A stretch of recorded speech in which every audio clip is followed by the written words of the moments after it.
Hey, guess what's been imbibing alcohol in his two thumbs? This fucking guy. So we just finished up an awesome episode, and in typical fashion, we got drunk and then are doing an intro for another show. I mean, what else is new, right? Am I right? Well, before we get into this fucking awesome episode, a little word from our sponsors. So, of course, as you all know, Laughable is out for your iOS, soon to be for your Android. It's the first and only fucking app where you can not only favorite your favorite podcasts, but also your favorite artists. So you can keep track to your favorite artists, what appearances they're making on what podcasts, and all that good fucking fun stuff. What else do we got going on here? We also have our appearances on Demon Seed motherfucking radio. For those of you who don't want to listen through a fucking app, even though Laughable is awesome. Right? Laughable is the shit. It's the shit. Oh, you know we're getting drunk with Ned, the CEO of Laughable, at LA Podfest. That's amazing. Can't wait. Oh, Ned's going to like you. I'm sure he will. Is he hot? I'm just kidding. He may be your type. Nerdy white dude. Okay, anyways, yeah. Go on. Cruz, stop touching yourself. I'm not touching myself. Okay, so what about Demon Seed Radio? So you can always check us on demonseedradionetwork.com at 5:15 Eastern, 8:15... Nope, that's the other way around. 8:15 Eastern, 5:15 Pacific. We have been drinking because that's what we do on this show. I mean, you know. You didn't turn into the sober hour. Nope. This show is called And Now We Drink. And on this week's episode... Wait, hold on. Before that, make sure, besides us, check out the other fine programming on Demon Seed Radio. It is totally PG-13, and no one masturbates on air. No, never. Never. Never. There is no such thing as pornography. And if you don't believe us, you should just go to demonseedradionetwork.com and find out for yourself. I agree. This week's guest is motherfucking Wolf Hudson. That's right. Wolf Hudson is one of my best friends. We used to live together. We actually share some fucking fun memories on this episode of living together. We also even talk about our first time, don't we? We all talk about how we lost our virginity. Not to each other, just so we're clear here. Right. Actually, mostly, well, you and Wolf did. I had told my virginity story many moons ago on the former show. So I didn't chime in with mine. But, yeah, there's some V-card losing stories. There's a bunch of debauch. And we talk a lot about... And there's some improv. We talk about Wolf Hudson's change from porn to fucking improv. He's getting into comedy. I actually got to watch him do his graduation show at UCB, and he was fucking amazing. That's all I'm going to say about that. So you guys are going to fucking love this episode. It was fun. So, yeah. God damn it, I was about to do it again, wasn't I? Let's get on with this shit.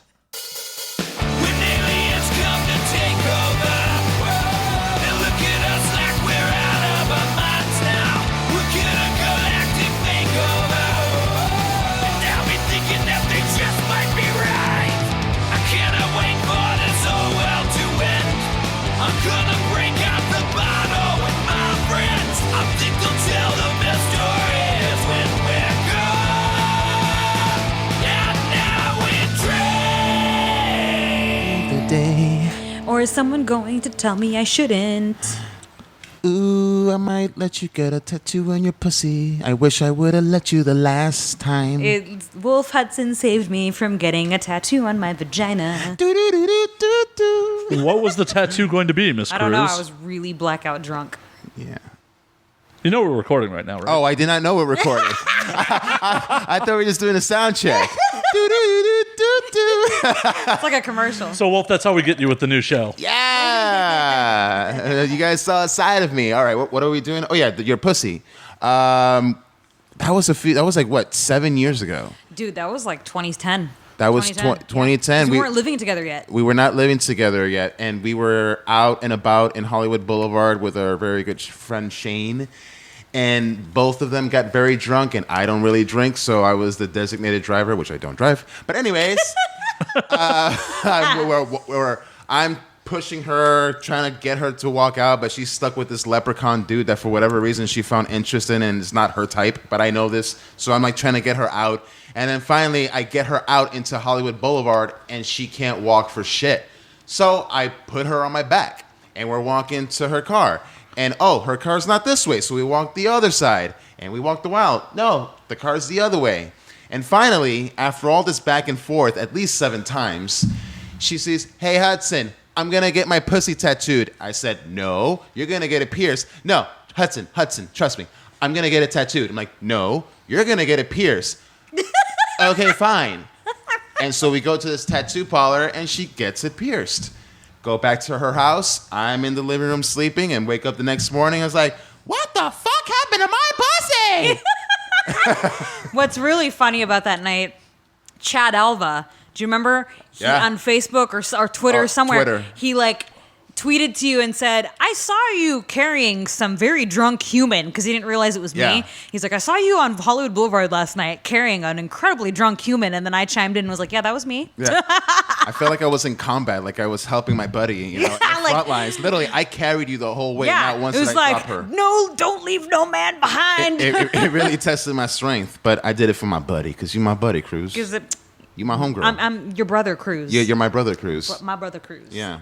I wonder if, soldiers, when they get injured in Afghanistan, get their pussies pierced before they get taken to... I think somewhere in some hut you can do that. Yeah, I think so. Yeah. Yeah. It's in the medic fields guide. Yeah, like somewhere in there. A part of me wishes, though, that you got it tattooed. I wonder what you would have gotten. Yeah, I really don't know because I was blackout drunk when I got it pierced. I have pictures of said thing. I would put money on Batman. Probably. Bat pussy. Bat pussy. I'd That be like, pussy. yeah. Oh my God, you could have gotten tattooed right above it with an arrow this way to the Bat Cave. Oh. Wow. Oh, don't give me those ideas because the next time I do get blackout drunk, I might actually do that. No, I'm Oh just my kidding. God. And let's keep drinking. Actually, you know what? I saw the funniest thing Jeez. on Twitter. I think it was Daisy Ducati. She posted on Twitter, if you Google butthole tattoos, like it won't disappoint. And she posted one picture where I'm pretty sure the first one was of a girl, and it said the Fun Center, like around the fucking yeah. And then the second picture was definitely of a dude, as you could see his balls and his cock. And then it said, oh, fuck, now I can't remember what it said. Now I'm going to have to find it. Reminds me of my ex-fiance. She has a butthole tattoo. Oh, really? Yeah. What does it say? It has a bee flying out of her asshole, and it says, "Let it be." Oh. Oh, my God. She's a Paul McCartney fan, I see.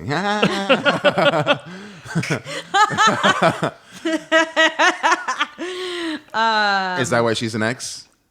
Well, this is the one where I got drunk at AVN and almost got married. Oh, speaking of AVN marriages, someone went through with it. Wait, your marriage was at AVN? Yes. Yes, it was. 2005 AVN. 2005 AVN. I'm trying to remember if Ron Jeremy did or did not fucking walk me down the aisle. I can't remember. He was supposed to, or he did. I can't. It's been so long. That was like fucking 12 years ago. And I did it. I used to have a K-Sex radio show back when K-Sex was a thing. And we did it on the booth, top of the Adam and Eve booth. Adam and Eve had a booth. And instead of throwing a bouquet, I wore 3 pairs of panties that I autographed, and I tossed that into the crowd. Yeah. And then I wore 3 garter belts that, my husband at the time had taken off of me, and then I threw that into the crowd. And there was cake.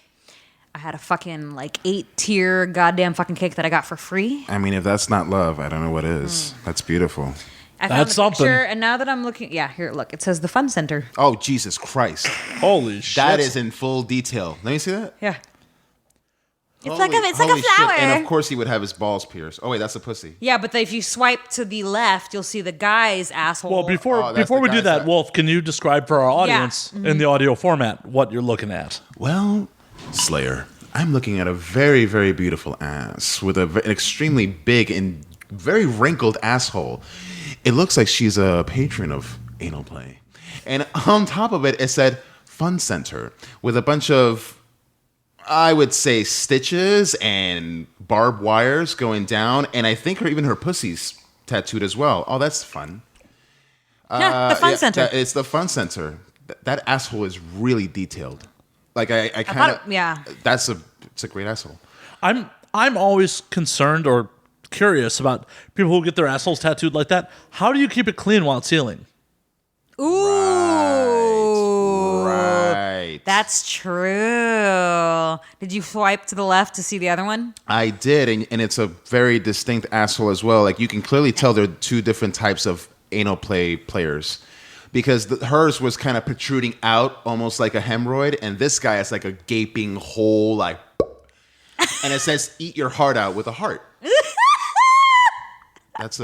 Wow. Yeah, look at that bad boy. The butthole is like the heart, And right? it's not even a particularly beautiful tattoo of a heart, but it gets to the point. It definitely works. And just for those listening, it's not like a heart, like where look, it's a heart where you draw from point A to point B. It's like the heart, like an actual diagram. Anatomically correct. An anatomically correct human heart. Yep. Yeah.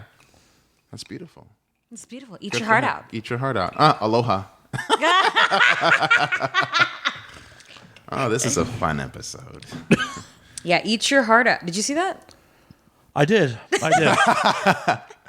I just want to say before we continue talking, thank you guys for having me again. Oh, yeah. Always a pleasure. Or happy to be in the new show, and it's always great to hang out with you guys, which I don't normally get to do. So thank you.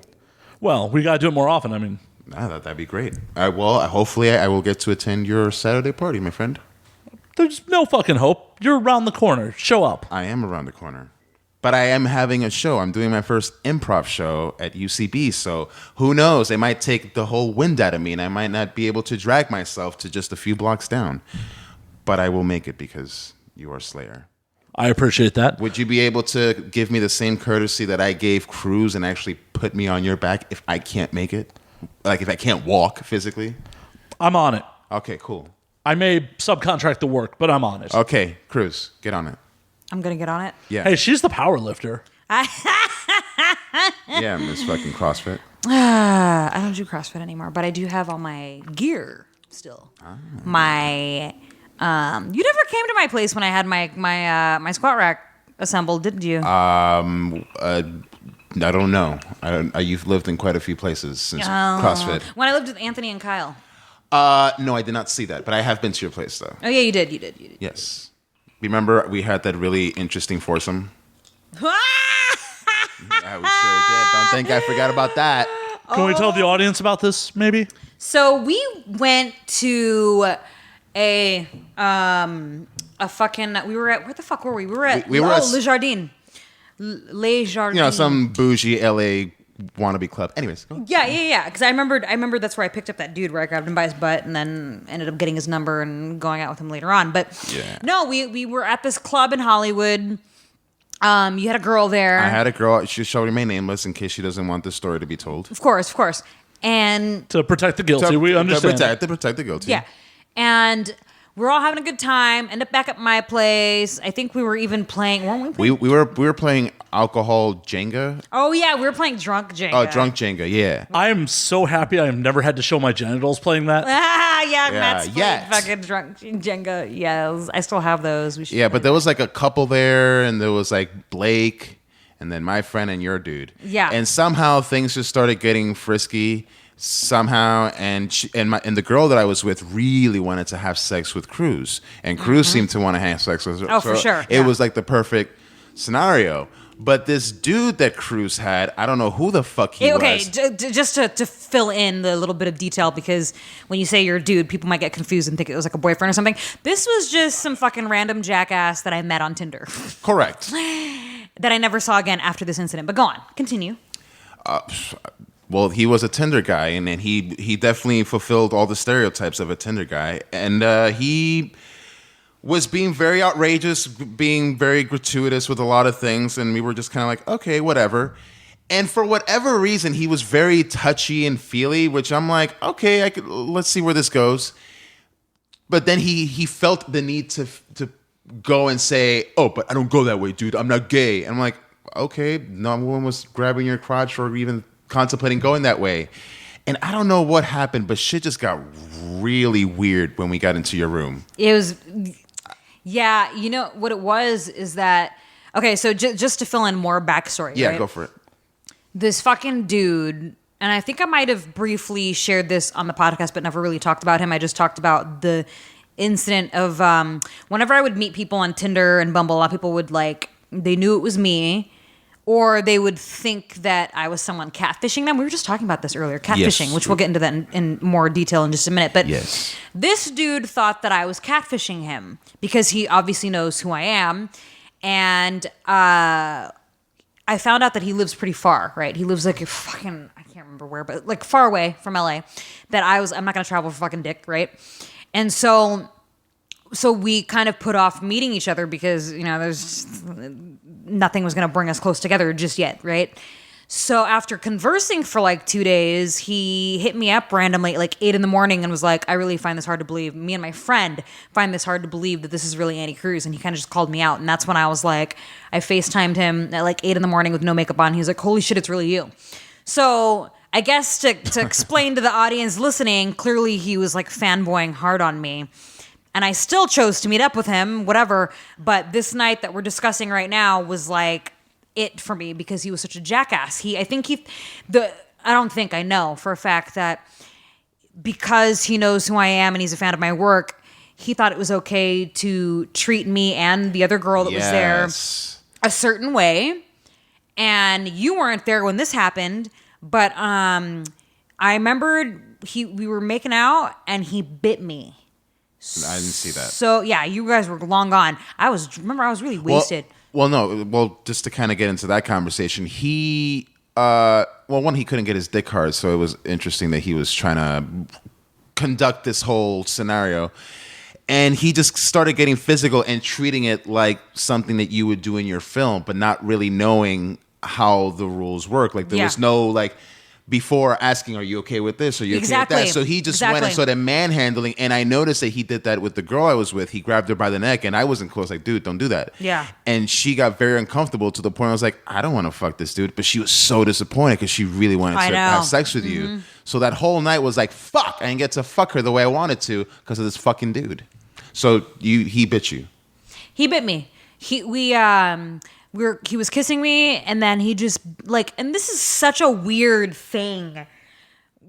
And it'll make more sense in a minute. Like, for example, so like, okay, so we're kissing. He bit me so fucking hard that I kept telling him to stop and he just bit down with like great strength. I actually have a picture and a video of the aftermath of him biting me. My lip was so fat and swollen. That. Oh yeah, dude. Who the fuck does that? So I guess when he did it, this was when I was still kind of fucked up.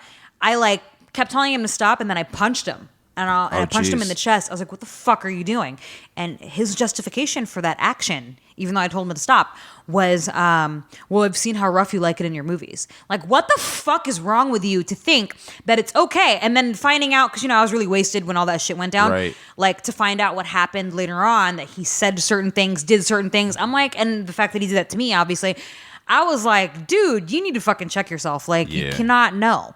And that's the problem. That was part of the reason why I hated. Part of the reason why I was one and done with a lot of the people that I met, because a lot of them knew who I am and a lot of them treated me a certain way because they thought that they should treat me a certain way based on who I am. Yeah. And he was the worst because he actually was physical about it. It was not, you know, like other people, they would just talk to me a certain way and shit like that. And you can just brush that off. And you just brush that off. But to actually be physical with me in a certain manner because you think it's okay because you saw me do it in a movie, get the fuck out of here. Yeah. So, yeah, like I punched him in the chest and I was like, you don't fucking do that shit. Oh, well, you know, you see how rough you like it in the movies. No, dude, no. It's a movie, not real life. And clearly you have no idea what you're doing, bro. You clearly don't know what consent is if you're going to be... And I'm actually kind of glad we're talking about this so that anybody else listening right now, like...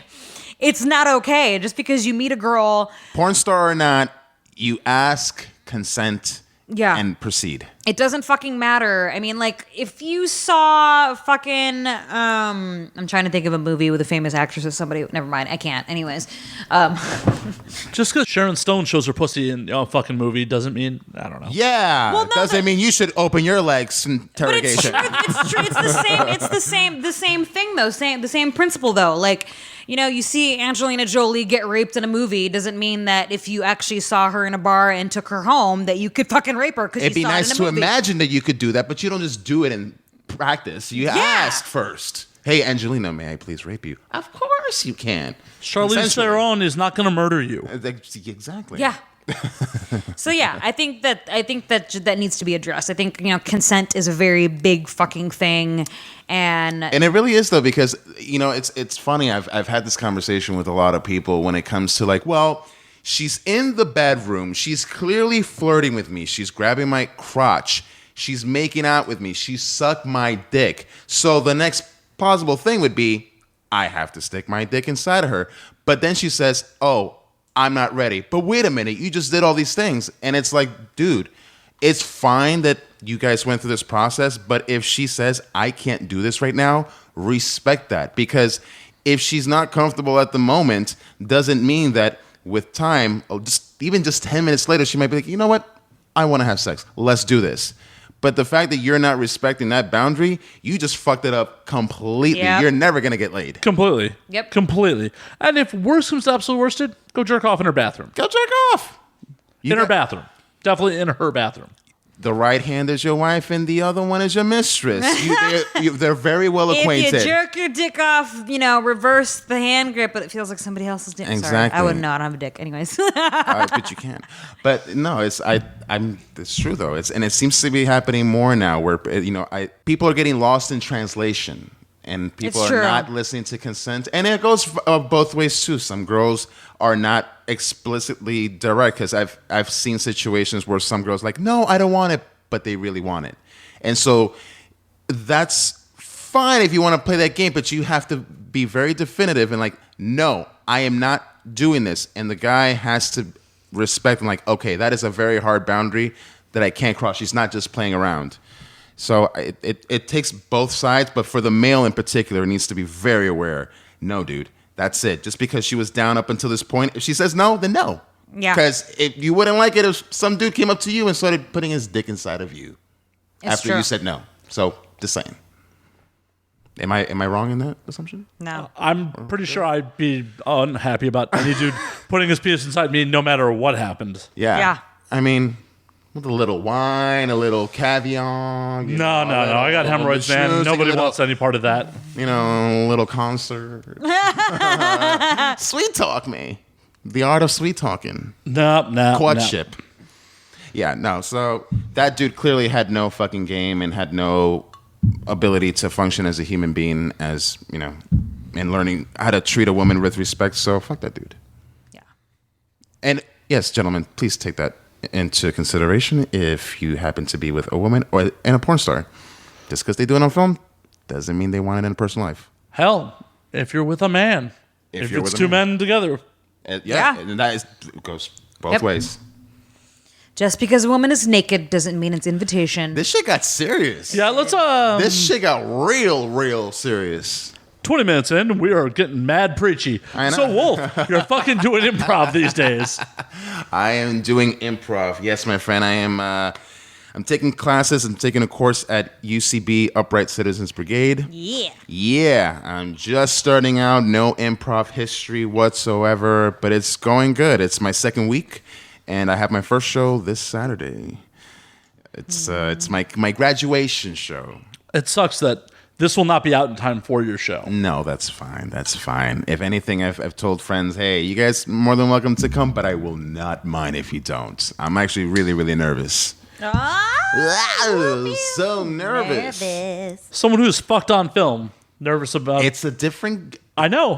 I'm using a different brain in this instance. You see what I did there? Yeah. So, I just no. It's. I can function with my penis, but my brain is a whole different thing, and I don't even consider myself an intellectual. But I've been having to use my intellectual side quite a bit, and flexing that muscle has been very challenging, but at the same time very rewarding. And you'll see it on Saturday. That's exciting. You'll see it on Saturday. I'm hoping I can make it. I hope you can too. Yeah. I'll be there. Will you? I'll be there. Fuck yeah.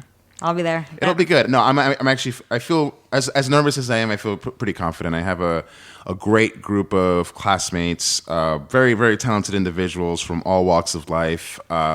Really on it, and I feel great support. We've built a camaraderie, and I don't feel like I will be up there on my own in the wilderness. I feel like it's going to be something truly epic. And whatever happens, happens. If I don't get a laugh, that's fine. If I do get a laugh, fantastic. I'm just going to go up there and give it my all. I'm curious, do your classmates know about your performing history? They do, and it's not something that I was like actively promoting. It just happened to come in conversation as things do. I've tried to kind of veer off from bringing it up, but at the same time, I'm not going to lie. That's not my style. So I've brought it up, and everybody's been very cool about it. There's two individuals who will not name who've been very excited about the fact that I do it, and they're treating me as their Lord and Savior. They're like, well, Hudson is a god. He is a god. It's sweet though, you know. They're not treating me as a what do you call it? They're not treating me like a celebrity or somebody that they should worship. But at the same time, it's kind of cute to watch them just be all, oh my god, he does part, it's amazing. Well, Hudson's the man. I'm like, no. Did they recognize you beforehand or just all conversation? No, they did not. But now they do. They know my films very well, and they happen to bring up a few people. And I even brought up that Annie Cruz is one of my favorite scene partners of all time. And they enjoyed that very much. And I gave them full notice that if you Google my name, you're bound to see genres that might not be your appetite. And sure enough, they were okay with it. And they still watched. That's cool. That's awesome. So that's fucking amazing. They're very progressive individuals. No, that's very, very cool. Yeah, they don't give a shit. Yeah. So no, it's going good. And so I'm not necessarily pursuing an improv career, but I am also open to the possibility of seeing it where it goes. I'm enjoying my time right now, and I will continue doing my studies. And if anything, it's just going to make me a much sharper, much smarter, and much more entertaining persona. That's all fucking awesome. Yeah. Speaking of performing, Charlotte Sartre was gushing about working with you recently. No, okay, I have to tell this story because it's funny. Okay. So we had her on the show a couple weeks ago, and funny enough, you had sent me a Snapchat, right? Yeah. And I didn't see this snap until like just before we started recording, which was kind of funny.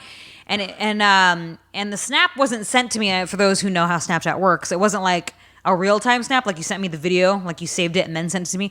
So when you sent it to me, I was like, oh shit. Okay, that's Charlotte and her dude and Wolfie. And I was trying to figure out, I'm like, wait, because I know you don't perform anymore. So I was like, is this just like for funsies or what? I don't even know what the fuck's going on. And then I get to fucking Slayer's place over here. Charlotte's here, and then she's like, yeah, so I just finished fucking banging Wolf Hudson and my man, and I'm like, oh my god, that was from today. Yeah. Holy shit. And then I think I mentioned it too on the show. I was like, Wolf Hudson just sent me a fucking snap of that. Yeah, so I made my return to porn, but just for one scene. It had been a little bit over a year, and Aiden Starr, who directs for Evil Angel, was very much wanting me to do a scene, and I was kind of on and off about it. And then she said, you can pick anybody you want. And at the time, I was like, you know what? I have not had the opportunity to fuck Charlotte, and I really want to fuck Charlotte. And so I was like, can I have Charlotte? And she was like, absolutely. But this was like months in advance, mind you. Oh, shit. This was months in advance, so I hadn't had sex with her. And since then, I have had sex with her multiple times. So by the time the shoot came, I already had that territory.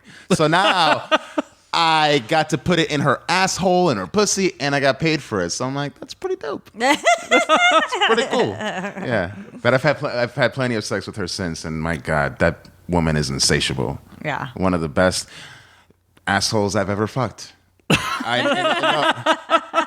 No, and I say that with all kindness. I mean, it's just funny. She even said to me, like, I don't feel like I'm really doing a porn scene unless I take it up my ass. And I just kind of looked at her with bewilderment. I'm like, do you just realize what you just said? Like, what? Most porn girls avoid getting fucked in the ass and charge a shit ton of money. No. And yet you are doing it basically practically for free. That's how I was when I was in the business. I would shoot fucking blowjob scenes and it would end up in my ass. Yeah. Directors would be like, Cruz is here. You know what that means? Yeah. It's a blowjob scene, but it's going to end up in her butt. And That's then an sure anomaly. enough. She's going places. Yeah. And clearly she is. Yeah. Yeah. And she's a sweetheart too, so. One of my favorite people. Right? She's fucking She rad. is. She is. Like she's a quiet individual, but she's got something going on. She'll be here Saturday, so Oh, wow.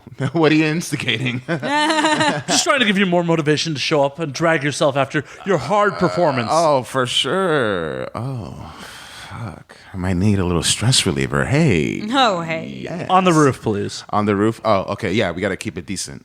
No, I just don't want to clean up in my own fucking apartment. Oh, okay. Gotcha. Oh. If there's any bodily fluid Shit. spilled, it needs to be by me and someone else. Probably good that I'm not single. Whatever. If you want to bang on the roof too, I don't care.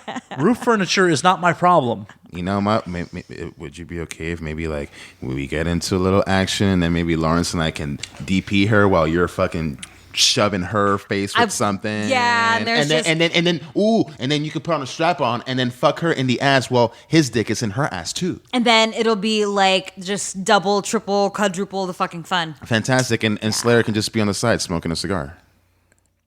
I'll film that shit, bro. And then he'll be like, cool. Just keep it clean. Just keep it clean. Keep it clean. You know what's funny? It's very interesting. People in our industry, how like very fucking like, I don't even know what word to use to describe this because, you know, you've seen my Facebook posts before, especially when I went through my tramp page of last year, right? Mm-hmm. And this whole statement just reminded me of the time that I was in the back of an Uber sucking on this dude's dick, and the Uber driver said, "Can you please keep it clean?"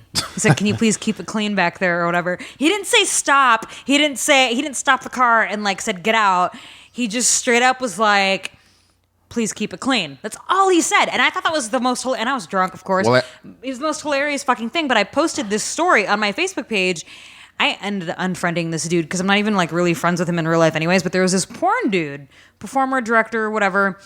And he like commented on this post and was like, "It's very disrespectful." And I'm like, maybe he wanted that 5-star rating. Are you like joking? really bad? Like what? And he was just like, "That's just very. What if he drives his kids in that car?" I'm like, "Now you're just being presumptuous that this dude has kids." Like, No, he wanted that and then I 5-star had rating. to like defend myself and tell him if the dude, as an Uber driver, had every right to pull over and kick me out and tell me, you know, "I'm sorry, but I'm not going to continue this ride." Yeah, it's his fucking car. Exactly. Clearly, he was not bothered by it. And I would have been in trouble. Like it wouldn't have affected him. It would have affected me, if anything. But no, the dude was very funny about it. He's like, "Keep it clean." But this fucking porn dude, this guy in the industry, like fucking was like so disrespectful and just went off on a tangent on this fucking. And I'm like, what the fuck? I'm like, all these civilians think this is hilarious, but you are the only one that thinks that like I'm like rude or something. So I unfriended that guy because I was never really friends with him anyways. Yeah, he's the moral authority police. I was like, get the fuck out of here. You produce porn, like go fuck yourself. Anyways. You need to tell me off camera who it is. I'm actually I will. I'm very curious. Something tells me you don't like him either. So.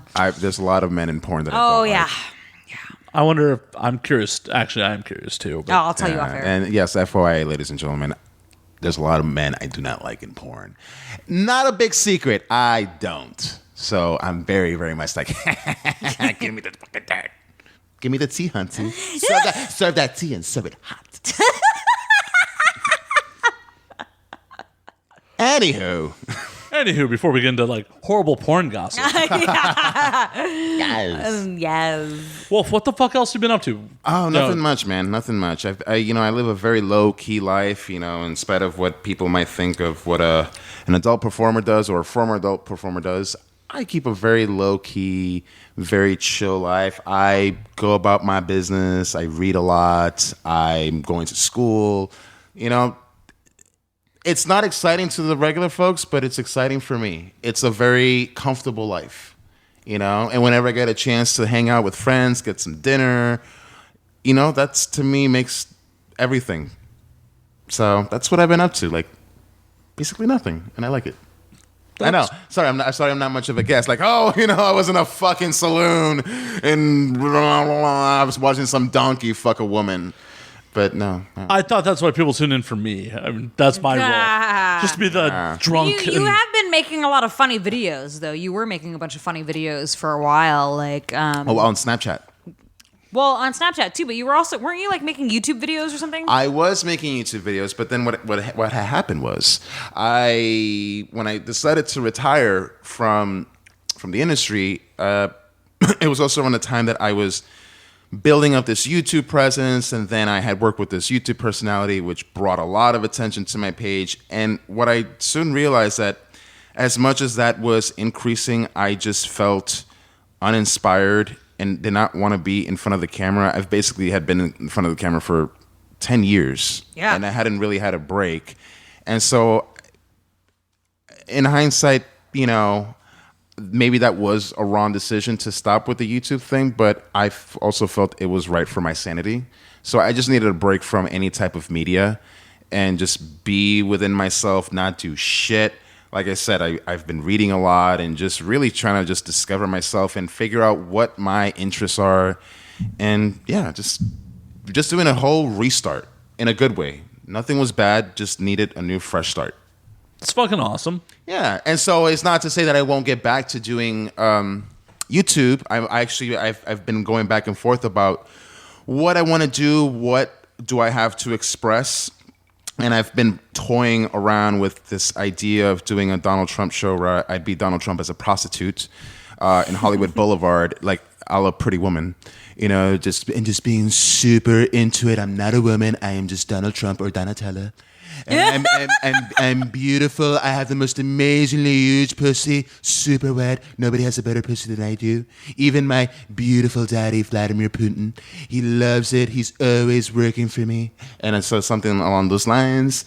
So I got to know before we go too much further, which draft of Pretty Woman? The production draft or the original draft where it's dark and she's an addict? Oh, you know about that? Oh, yeah. I heard about that. Look at my wall of movies. Come on. Oh, no. It's funny, too, because I just recently discovered that about a week ago. I watched the Pretty Woman reunion.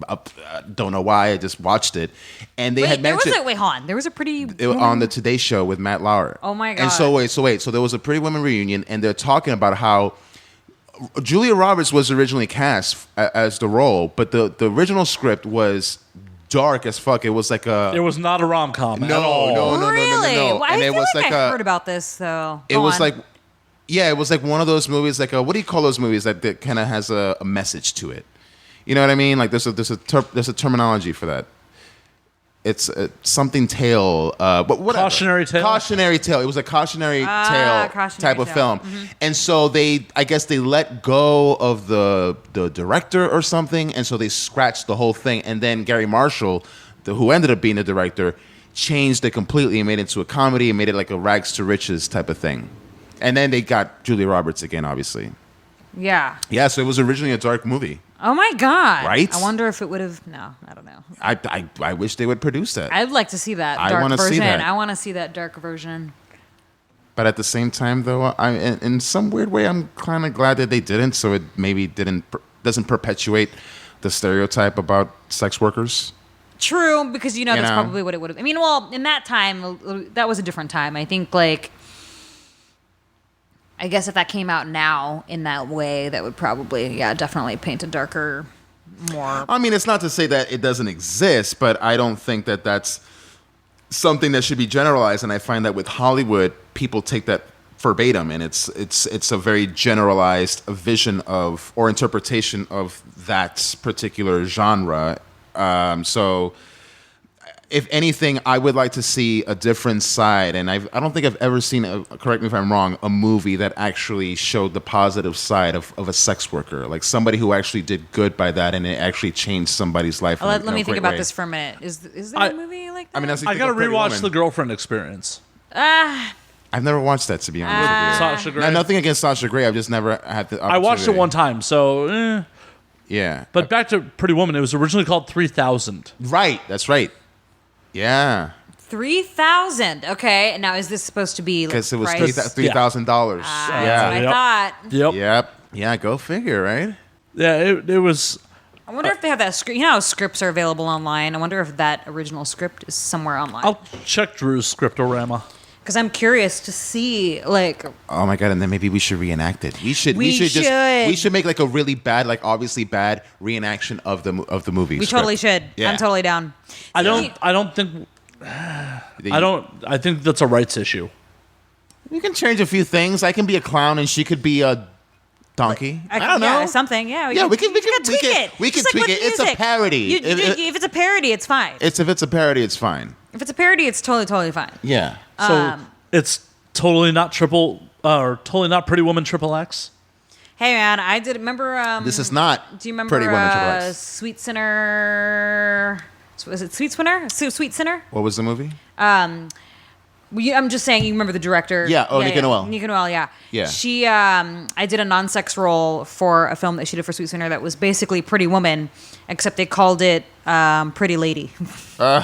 They called it Pretty Lady because you know how her parodies, she would just tweak the name. They're a little softer. Like we did Last Tango in Paris, but No, you did not. Yeah, and she called it Last Tango, I think, or something. It had did. Manuel Ferrara and Katsuni, and they did the scene with the fucking butter. Did you know the story behind that butter scene? No. Apparently, that was not in the script, and till this day, well, actually, she's dead now, the girl in the movie, but she felt like it was a rape scene.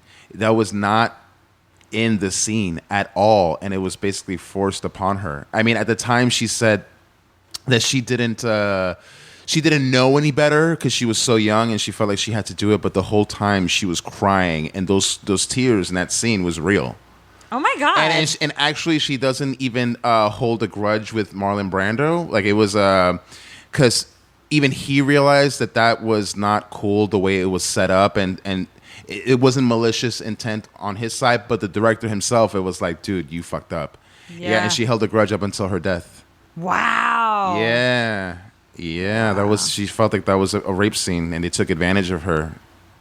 Damn. Even though it was simulated, mind you. Well, yeah. Holy shit. It's funny that for those listening, we're not talking about a porn. This whole episode has to do a lot with consent and like what?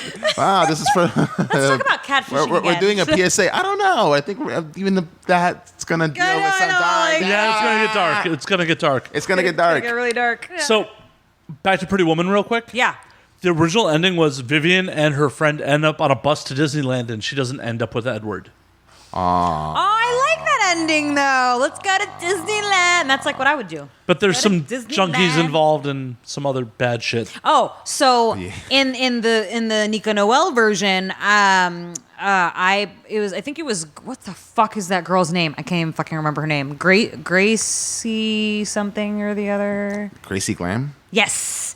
She played the Julia Roberts role. Manuel Ferrara played the fucking and I was the fucking other hoe friend. Or you were Kit. Yeah. Like, okay, honey, this is my life, so you go get him. And I'm like at the very end, that's funny. I'm just gonna still be a hoe. Cinda fucking Rella. Cinda fucking Rella. Yeah, it's Vivian and Kit off to Disneyland. Wow, that's amazing. I actually like that ending. Not gonna lie.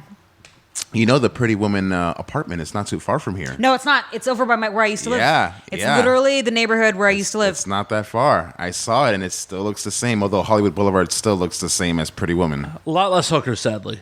Or I don't know. No. I don't know. It's the daytime hookers. You see them walking around though. I don't. Bad weave.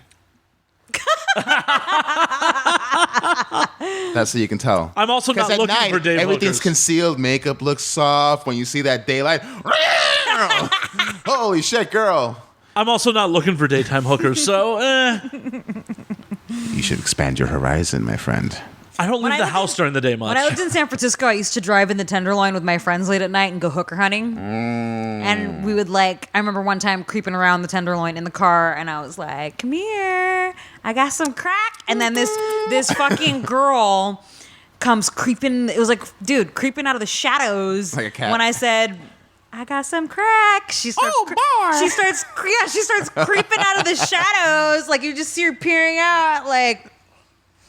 I know they might be pulling a prank on me, but what if they're not? You know, like, why would you come out like, clearly I'm joking, but she, like, came out, like, Oh my God. Who said that shit? I have a vision of Gollum right now for some reason. My precious. My precious. Cruz, this is how you get cut. I know. You know, I almost got into a fight with one of these hookers because they knew me and my friends used to troll them, right? We would troll them. In the Tenderloin? In the Tenderloin. So one night, they knew that we were trolling them again, and one of them started yelling some shit. And then I remember yelling something like, my fucking shoes cost more than your fucking shirt, bitch. But anyway. Anywho. I'm just kidding. It was really funny, though. This is when I was younger and dumb, whatever, and they were all cracked out, and it was great. Good times. Times.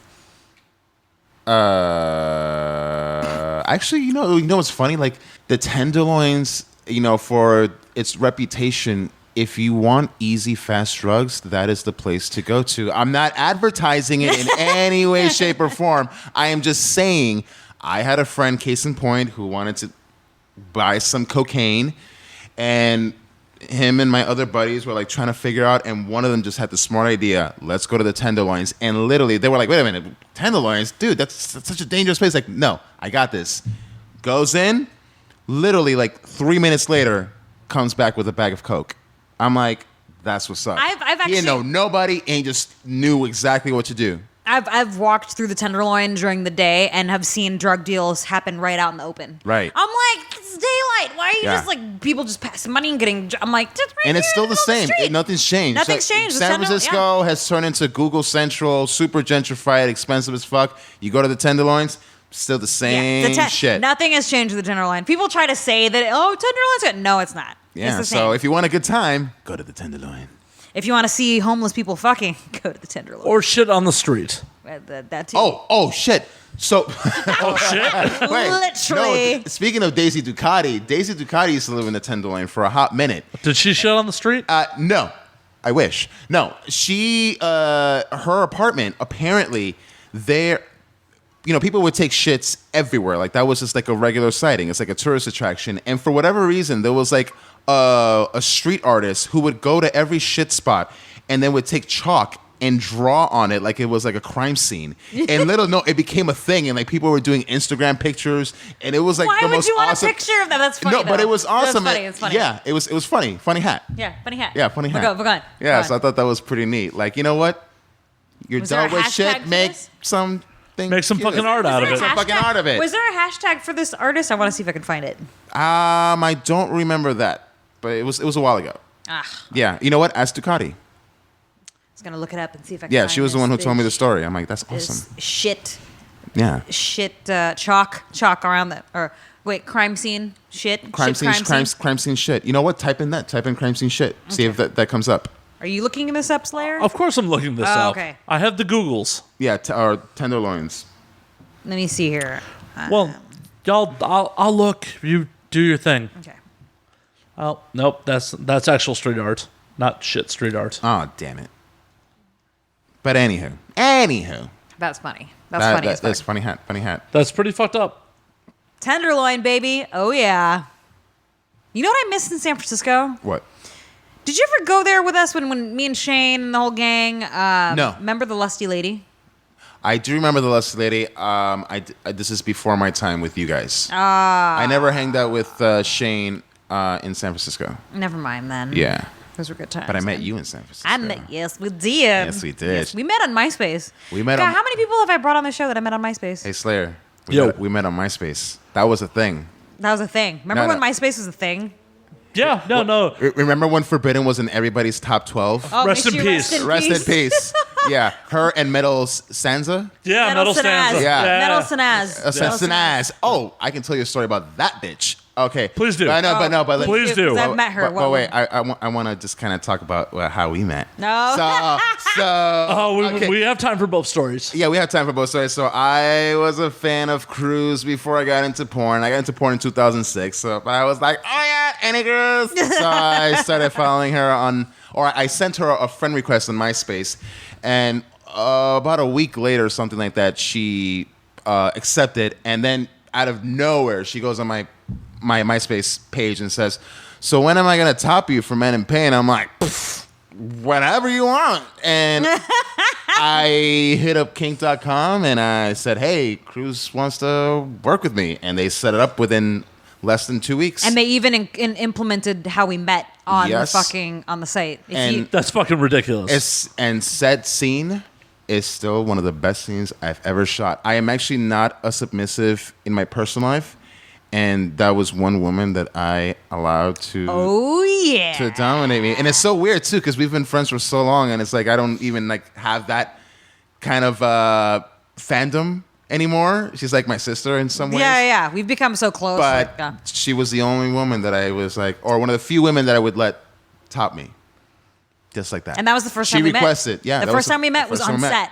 Like we met on, we conversed on MySpace, and then he got it set up with Kink, and then when we officially met, it was on set, ready to fucking work together. It was on set, and it was still one of the most well received scenes.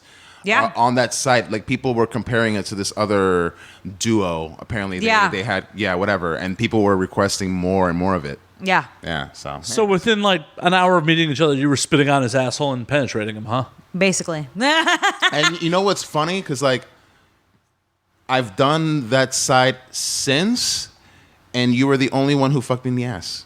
Really? Yeah, because I don't like getting fucked in the ass like that. Shit. But you were the only one that I allowed to fuck me in the ass. Like I said, she's the only one. She's the Cruz may have only just brushed one. some dirt off her shoulder. I know, Cruz. You should have a site. You're the only one. How many sites have we come up with on this fucking podcast so far? Did you buy that goddamn? I have it. I own AnniesNotebook.com. Awesome. Yeah. No, I'm about to put my exploits on that website. But anyways. No, the bitch was great. Thank you, Wolfie. Bitch, I love you. I shouldn't say bitch. May I call you bitch? No, you can call me bitch. Okay, It's so fine. the bitch was great. So your other MySpace story with Metal Snaz. Fuck I want to hear that this. Shit. I want to hear this story. Tell me. It's not that exciting. I think I built it up too much, but it's whatever. Anyways, so Let the audience decide. Fuck the audience. So no, I love you guys. So I went to this. There used to be this once a month show called the Boulay Brothers Presents Black Unicorn. It was like a kind of like a pansexual type of BDSM show. It was super fun. And so these two drag queens, they would do these shows and they would have guest appearances by people and they would have really outrageous performances. And so in one of them, they wanted people to come up on stage and do some sort of sexy dance for this lady named Miss Kitty. And Metal Sansa? Sanaz. Yeah. She was a celebrity judge along with a few other people. And so I was dancing for Miss Kitty and she was clearly into it. And then just for her, I pulled my dick out and I showed her and she was like, oh my God. And as I was walking off stage, and the drag queens, the Boulay Brothers, they took the mic. They were like, wait, come back. So Metal Sanaz wants to see your dick. And so I pulled it out for her. And then she goes on the microphone and she says, that's a really tiny dick. I'm like, what? Oh my God. That's fucking so rude. Story. Wait, fucking rude. I'm like, that's a tiny dick. Interesting. After the fact, she came up to me and was like, oh, I'm sorry, sweetheart. I was just trying to play it up. But it's interesting that she would try to humiliate me like that in public, considering that I know she's a huge anal queen and she always has, Depends diapers on the sides with wipes, and she's always having shitty moments in every single anal experience she's ever had. She doesn't know that I know that, but now you do.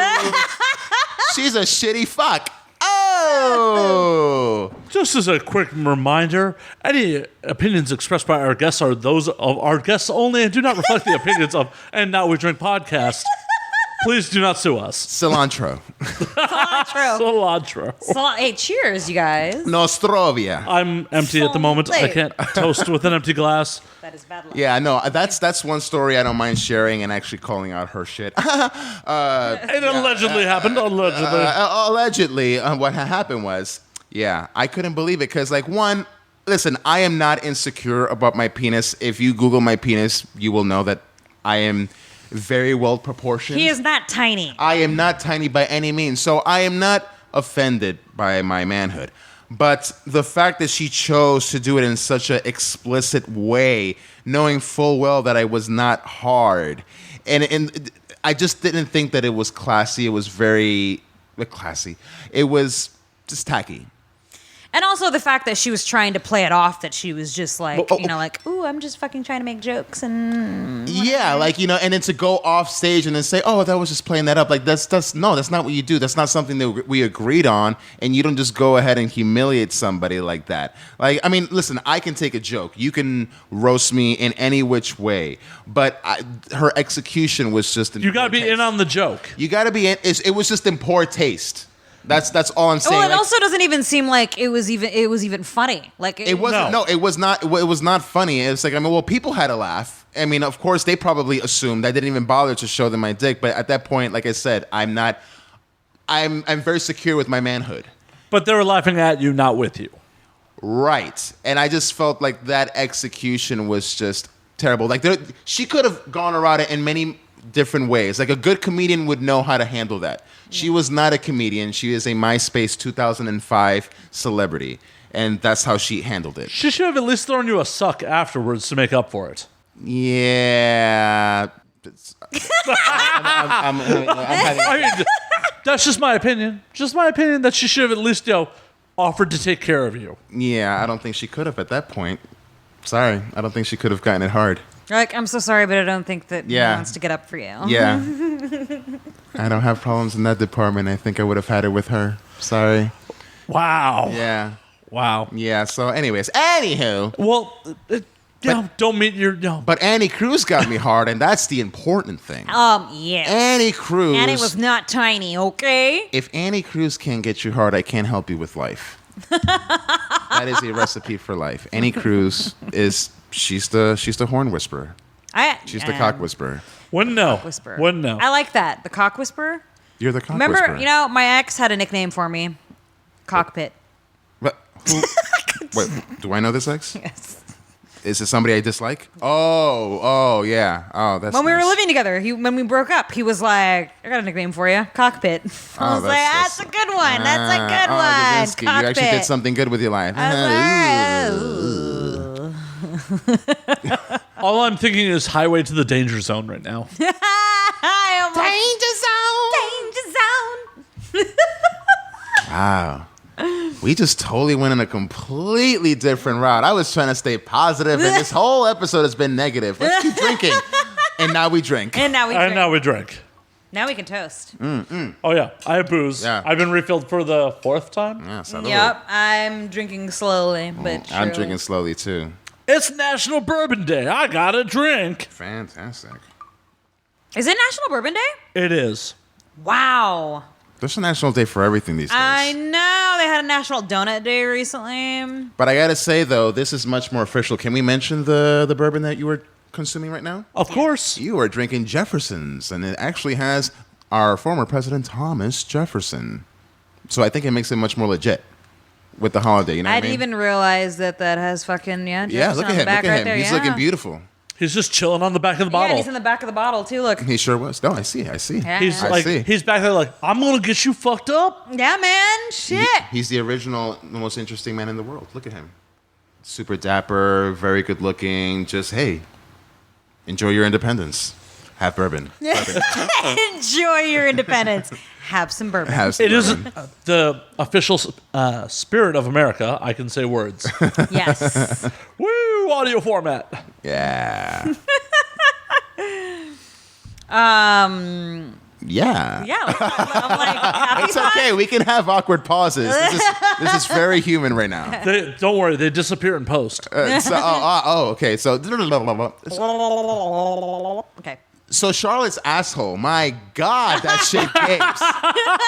I have never, ever stuck my dick in a hole that was well prepared. Actually, that's not true. I did put my hole in your asshole, Cruz, and it was very Wait a clean. minute. You put your hole in her asshole? I put my dick. Sorry, I got a couple of drinks inside of me. I've had my hole in her asshole. Because that's how. I'm pretty sure that's how chickens fuck. They have like two holes that match up. I'm still trying to figure out how my cockatiels fuck, okay? Cockatiels. My No, cockatiels. seriously, that's how birds fuck. They have like two glands that match up. Yeah, so because they've been making eggs, and I'm like, how the fuck do you guys fuck? That's all I don't know. Anyways, I've had my dick inside your hole, My Cruz, booty hole. and your booty hole, and it's actually very clean. But this little lady is exceptionally clean for her age, is what I'm trying to say. Yeah, because she's young. She's a young I keep one. forgetting that she's young. She's a very youngling, but that hole is kept very pristine and is a very open hole, and not open in like she needs the pens. Open in like it is ready for a welcoming greeting. Committee? Committees. A welcoming committee? Engaging in sexual congress, like Jefferson right here. And it was really, really good. And I just have to exploit that she had an amazing hole. I've heard things. It's enough to bring you out of retirement. It's enough. And you know what? It certainly won't be the last. Will it bring you out of retirement again? No, I don't think so. You know what's funny? Like, I did the shoot. It was a great shoot. It was a great shoot. It was the most amazing shoot I've ever done. But I realized right away after the fact that I should not be doing porn anymore. It was just a completely different out-of-body experience. Well, because how long had it been since you had last shot a scene before you shot that? It'd been a year. It'd been a little bit over a year. Damn. He had to turn his chip back in. Yeah. No, it literally took a physical toll. I mean, I can't relate to a woman. I don't remember how it was for you to come back into it. But for me, it was just so physically demanding and exhausting that I was like, I can't do this shit anymore. But that was a good thing to realize. It's like porn was a great run. It's still a great business to be a part of, but sometimes you got to know when to leave. And see, and I have someone that's like, oh shit, why did I do that to my eyeball? Anyways, someone had a director hit me up recently and was like, he doesn't know that I stopped shooting, and was like, hey, I want to shoot you in June. This was like a couple months ago, because we're in June now. Right. And I was like, what do you want me to shoot me in? You know what I mean? Because he shoots a lot of like hardcore, like bondage, fetish type stuff. Not for kink, but like, just hardcore fucking company. And he's like, either girl or boy, but I already know what that means because he knows it. And he's the director that actually, coincidentally, when I made that joke earlier where, directors will be like, oh, Cruz is here. It's a blowjob scene. It's going to turn into anal. This is one of those directors. And so he was like, I want to shoot you because it's been a while. And I'm like, I haven't shot a scene in like over a year, dude. Yeah. And one of the last but I guess to be fair, one of the last boy-girl scenes I've ever shot, I did impromptu double anal. Oh, really? Yeah. Big dicks? And They just fell right in? 2 rations. Yeah, actually, it just honestly.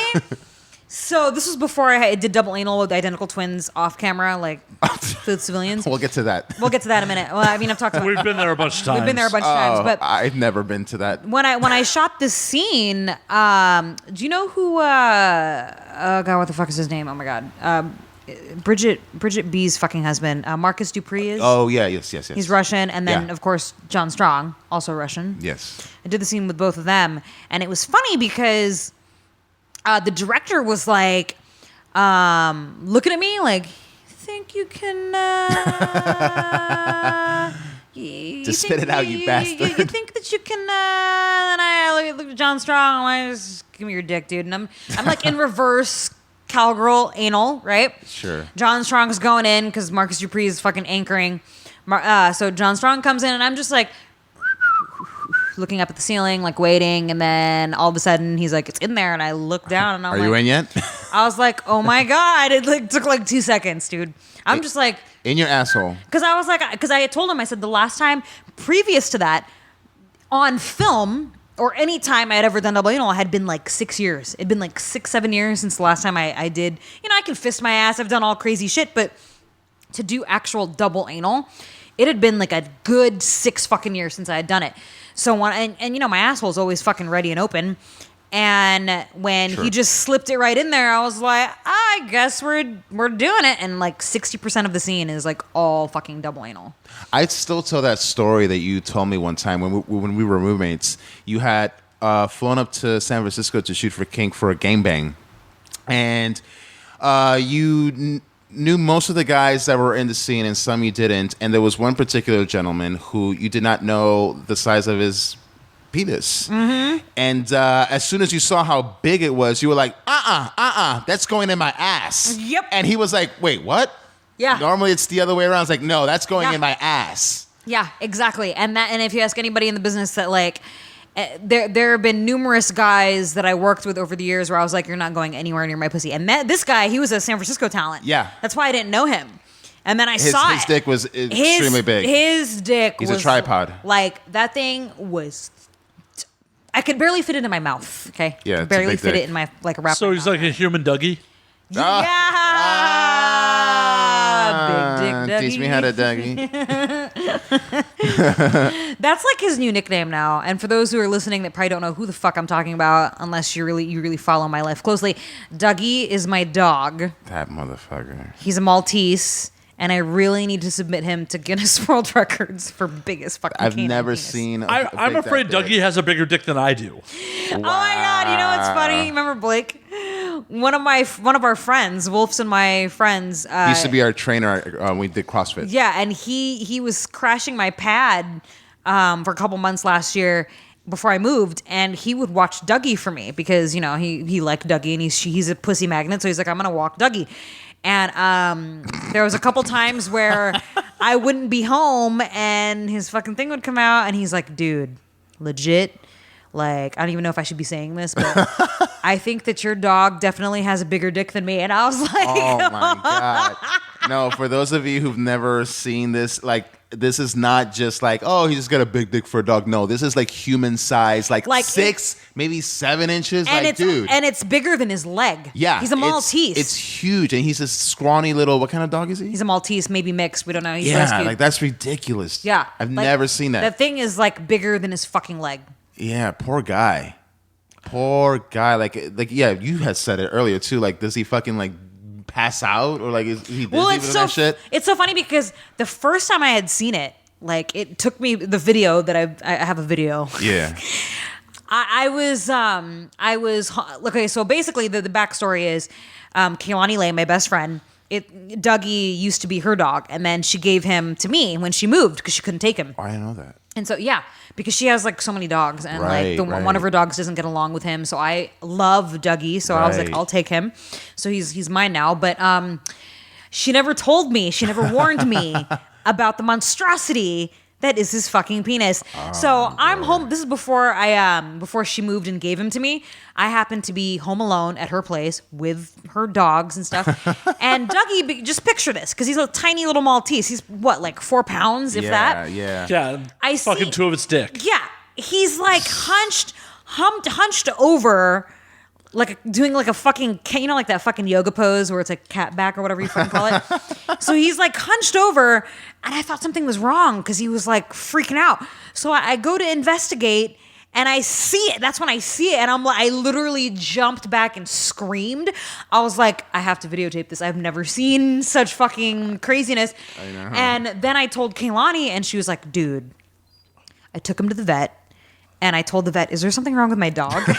Like, this isn't normal, right? And you've all seen it. Like, does not look like it's normal. And the vet was like, hey, your dog's just gifted. It's fine. It's totally Gifted. normal. I'm like, I don't know, man, because honestly, it's not like I see it all the time, right? Yeah. But just recently, when I sent you that picture that I took, I came home one day, literally opened the front door, hey, Dougie, and he just kind of gave me this look of like, it's almost like he knows, like he was ashamed. Oh, he knows. Because as soon as I was like, I like, it's like when you react. Those and eyes don't lie. Oh yeah, like the way I reacted, it's like he knows, and he just went to the corner and was like, I can't get rid of this thing because it was just hanging there, dude. And he was just looking at me with his big old bug eyes, like, I don't know what to do. And I'm like, I don't know what to do to help you. I'm gonna go over here now. And I like went to the kitchen and was like, Dougie, you just stay in the corner over I mean, there. if he still could procreate, he has no ability to do that. I cannot see him. Oh, we were talking. physically. Yeah, like how can he impregnate a dog? No, But- and it's like somebody would have to hold him with like a bigger dog to like fuck him. You know what I mean? Like,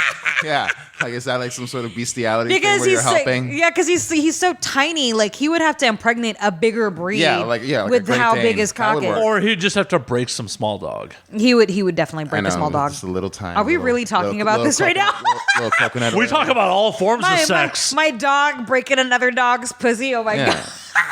Little coconut oil, little mango juice, some incense. Oh, that'd be so hard to get out of his fur. I will say this though. I think honestly, I really do genuinely feel like because of how big it is, I think it makes him uncomfortable.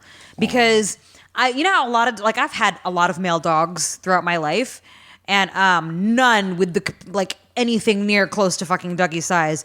And Oh, you're talking about actual dogs. yes. So you're thinking about getting penis reduction surgery?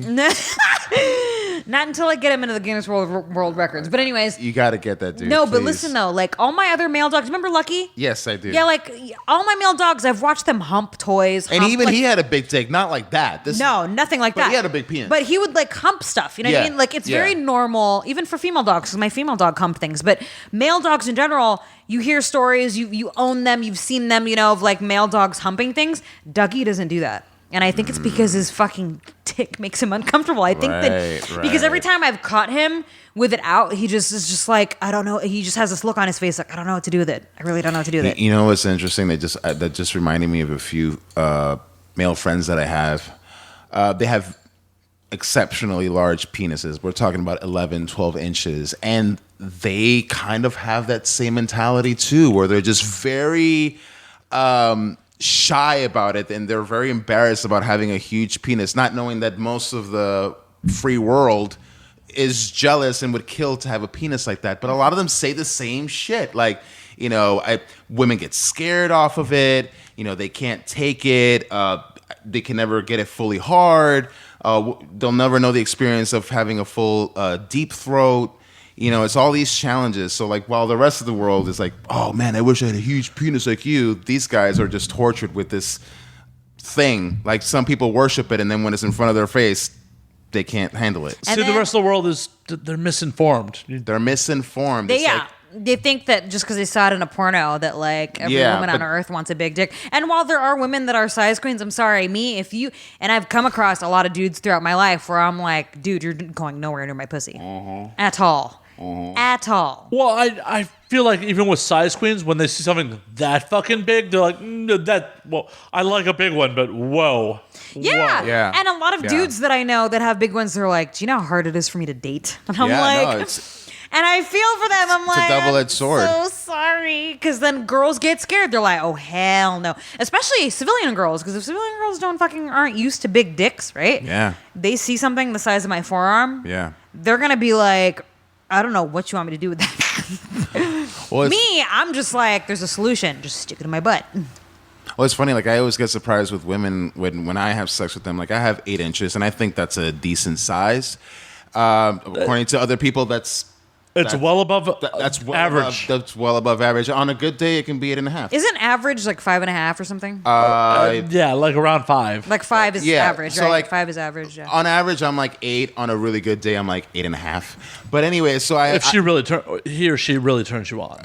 Correct. Oh no, but sometimes no. Like sometimes I don't know if you've had this experience where like you're like fucking rock hard, but it doesn't look super big. And then you have days where it just looks like massive, like you gain like an extra 2 inches. Like I get that sometimes. And you're like, damn, my dick apparently is from that looking- silence that you don't have this experience. So, an average penis, according to the interwebs, is 3.5 inches when flaccid and 5.1 inches when erect. I'm like 5 inches flaccid. Okay, well, cool.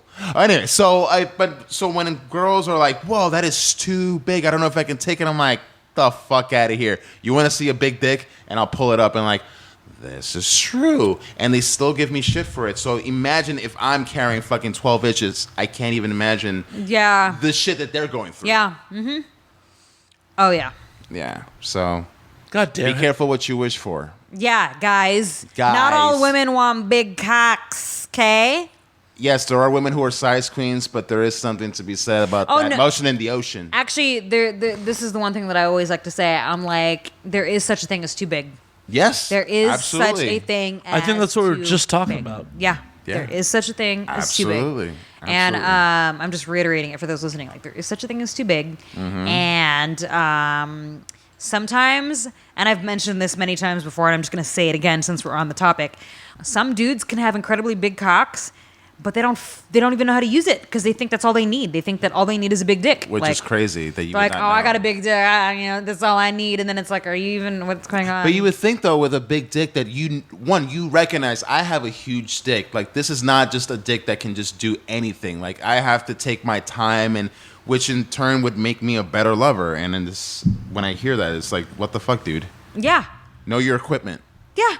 It's like I have a friend. Know your equipment. That should come with a fucking manual because Well, Yeah. I have a friend who has a small dick. Oh, sorry, not to cut you off, Slayer. I have a friend who has a small dick, and he is very proud of the fact that, hey, I'm not well endowed. But that man, not only does he know how to work it, he knows how to compensate for having a small dick. Do I know this and person? Yes, you do. I'll tell you off camera. And this man can make a woman squirt in less than 5 seconds. I've seen him do it with 4 different girls at the same time. Just made them squirt. I was like, you are God. Good on him. Good on him. Yes. No, what I was about to say, I didn't want to interrupt your story, was that needs to be a shirt, know your equipment. Know your equipment. Oh my God. And then have an arrow pointing down. So, Know your yeah. equipment. With like complicated equation keys or whatever, you know what I mean? Because like I feel like a lot of dudes fucking me. I'm like, do you not know how to fucking steer this thing? Apparently not. Because, not. dude, actually, Hobbitstein. do you remember when we were at Johnny White's and Which time? that I mean, come impromptu on. gangbang, and there was that dude, bald guy with the big dick. Yes. So he had me alone, and Did he? his dick was big and beautiful. I He was had like, a very big dick. I was like, that thing is huge. But when he was inside me, I Yes. was like, and mind you, I don't have a loose pussy by any means. Wolf, you know this. And I was like, is it in there? Whoa. And he was just like in me, but like the way he was fucking me just wasn't fucking. Yeah, and I was like, I don't feel like you're in me, dude, but Yeah. your cock is so massive, and like my pussy's not loose. I think it's just you don't know how to steer this thing. Like Right. you need to fucking learn how to steer that thing, bro. Yeah. The next day, I was like, I have to walk my dog. I gotta go. Hey, to say the same token. I have some dry cleaning I have to return. I have some videotapes that I have to return. I This- have to return some videotapes. The same token goes for women too. Just because you have a nice wet pussy doesn't mean it's gonna be amazing. You still gotta work that shit. Twirl a baton. Hell Spend yeah! some fire. No, you can't just lay there and take it. Oh. A lot of girls think that all they gotta do is just, I'm so hot. I just need to lay there. Yeah, just- Yeah. Stick your penis in me. I will not then never call you again. Oh my Yeah. god. Listen, I do not mind taking over and just fucking pounding and just giving you a good time, but you got to work with me. You got to find at least like halfway motion. Like, come on. Like I said, twirl a baton, spin some fire. Something. Just let me know that you care. Reach back, grab my fucking hips. Yeah, finger my asshole. I don't care. Like, just keep it fair here, you know? Do Last something. night, because you know, like I've been so busy with this new job that I have that like I haven't had time to fucking have sex because like I'm always so fucking busy, and then Lawrence is always busy. And so last night we're playing video games, and as I'm playing Far Cry, right? I'm playing video games, and he's like, keep playing, and he just like starts going behind me, so I'm like on my stomach, and he's like eating my ass, eating my pussy, and I'm just playing, and then I'm like trying to get into it, and he's like, no, keep playing the game. I'm like, okay. So I'm like playing video games, trying to anyways, while he's like eating my holes. And then next thing I know, he's like teasing me a little bit because, you know, mind you, it's been like a couple of days since I've had sex, Of course, right? Which is very unusual, but you get busy, that's what happens. So he's like I could tell he was trying to butter me up because he knows from experience with me that like, when we go through a period of not having sex for whatever reason, you know, like we're busy, whatever bullshit, like my pussy gets fucking extra tight, and it's already tight as it is. So he was like trying to really fucking butter me up, and you know, he's like started sticking fingers in there and like trying to like because my pussy was tight, and he stuck just the head of his dick, and I was like, Damn. I was like, okay, hold on, and he's a big dick too, so I'm just like playing video games, like. Breathe for a minute. Hold on. I feel like such a virgin right now. And then at some point, and he knew what was up, he was like, can I just stick it in your ass? I was like, Please tell me you were playing Call of Duty. no, not Live. this time. Usually I am playing Call of Duty, but this time I was playing Far Cry. I was shooting cavemen with fucking bow and arrows and shit. It would have been hilarious if you were on mic for this shit. Oh, dude, Oh my yeah. gosh. Yeah. And still kicking these guys' asses. Yeah, and while like getting I'm fucked. fucking giving headshots left and right. Oh, you're while just a getting- girl. You're just lucky. No, motherfucker. I'm getting fucked in the ass and still beating your pansy ass. Oh my god, that's okay. I'm gonna put that on my to-do list. Yes. That's what I'm gonna Especially these 12-year-olds who have never seen a vagina. do. Yeah, exactly. When I'm a like, man, when you want women me to go get to the together, kitchen, they bitch? play You Call go of to the Duty. kitchen because I'm getting fucked in the asshole while shooting your ass right now, and I'm beating you. Anyways, Anywho. so that was how my night ended. I was like, I ended up throwing the controller and being like, all right, just fuck Please make that happen and then text me afterwards. Like Hudson, I did it. I'm gonna have to do that. No, Please. now I'm gonna have to because we're talking about it. So now I have to. Yeah, fantastic. That's just too epic. I'm gonna have to get my headset. The listeners demand it. For the next Yeah. episode of and They're like, no, we Drink. want you to go on Twitch and do it, not just not just talk about it.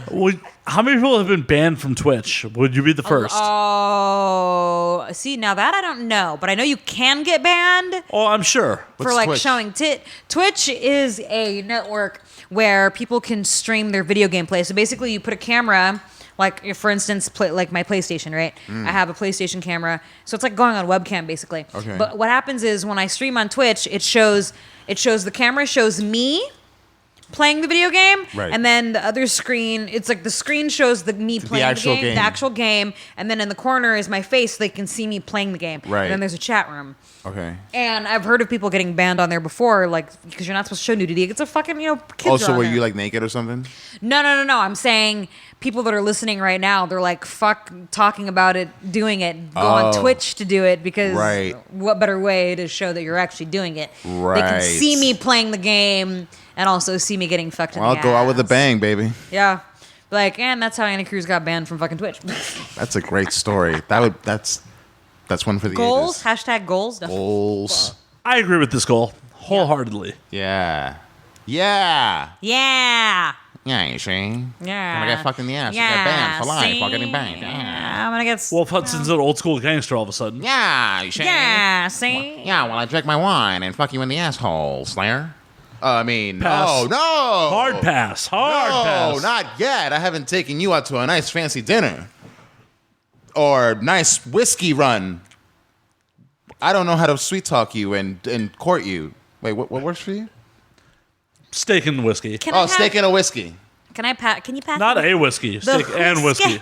Thank you. No, you don't have a particular whiskey that you like? Oh, I have Because many. maybe that's like the topping on the cake. He likes expensive whiskey. I do. Expensive You have to take me to bourbon. Bar Jackalope and spend a lot of Oh fucking my money. God, we should go That's to Bar what he Jackalope. took me there. Or I went to his. Yeah, you thing. went there for my birthday. Yeah, I went there for your birthday. That was actually a nice place because I've been to the establishment, but I didn't know they had a private whiskey Oh, club. it's a fucking speakeasy. It's a speakeasy. But I didn't know they speakeasy. had that, and I was like, "This is cute." And they had like a You have to, like, bartender ring for the us, like, all bell. personal. He was all dapper and shit, and like talking to us, and it was really good. That was one of my I liked favorite it. spots when I lived in downtown. Was the Jackalope Bar, Yeah. and then there's that speakeasy. Lexi Love. Not Inside Lexi of Love. inside Lexi of Bell. Lexi you Bell know where introduced me to Coles it. is? Where Coles is? Of Yeah. course, Yeah, of there's that course. speakeasy. I forgot what it's called. though. Varnish. Varnish. That's right. Varnish. Varnish. That is one of my date spots. Like, hey girl, let's go to Varnish.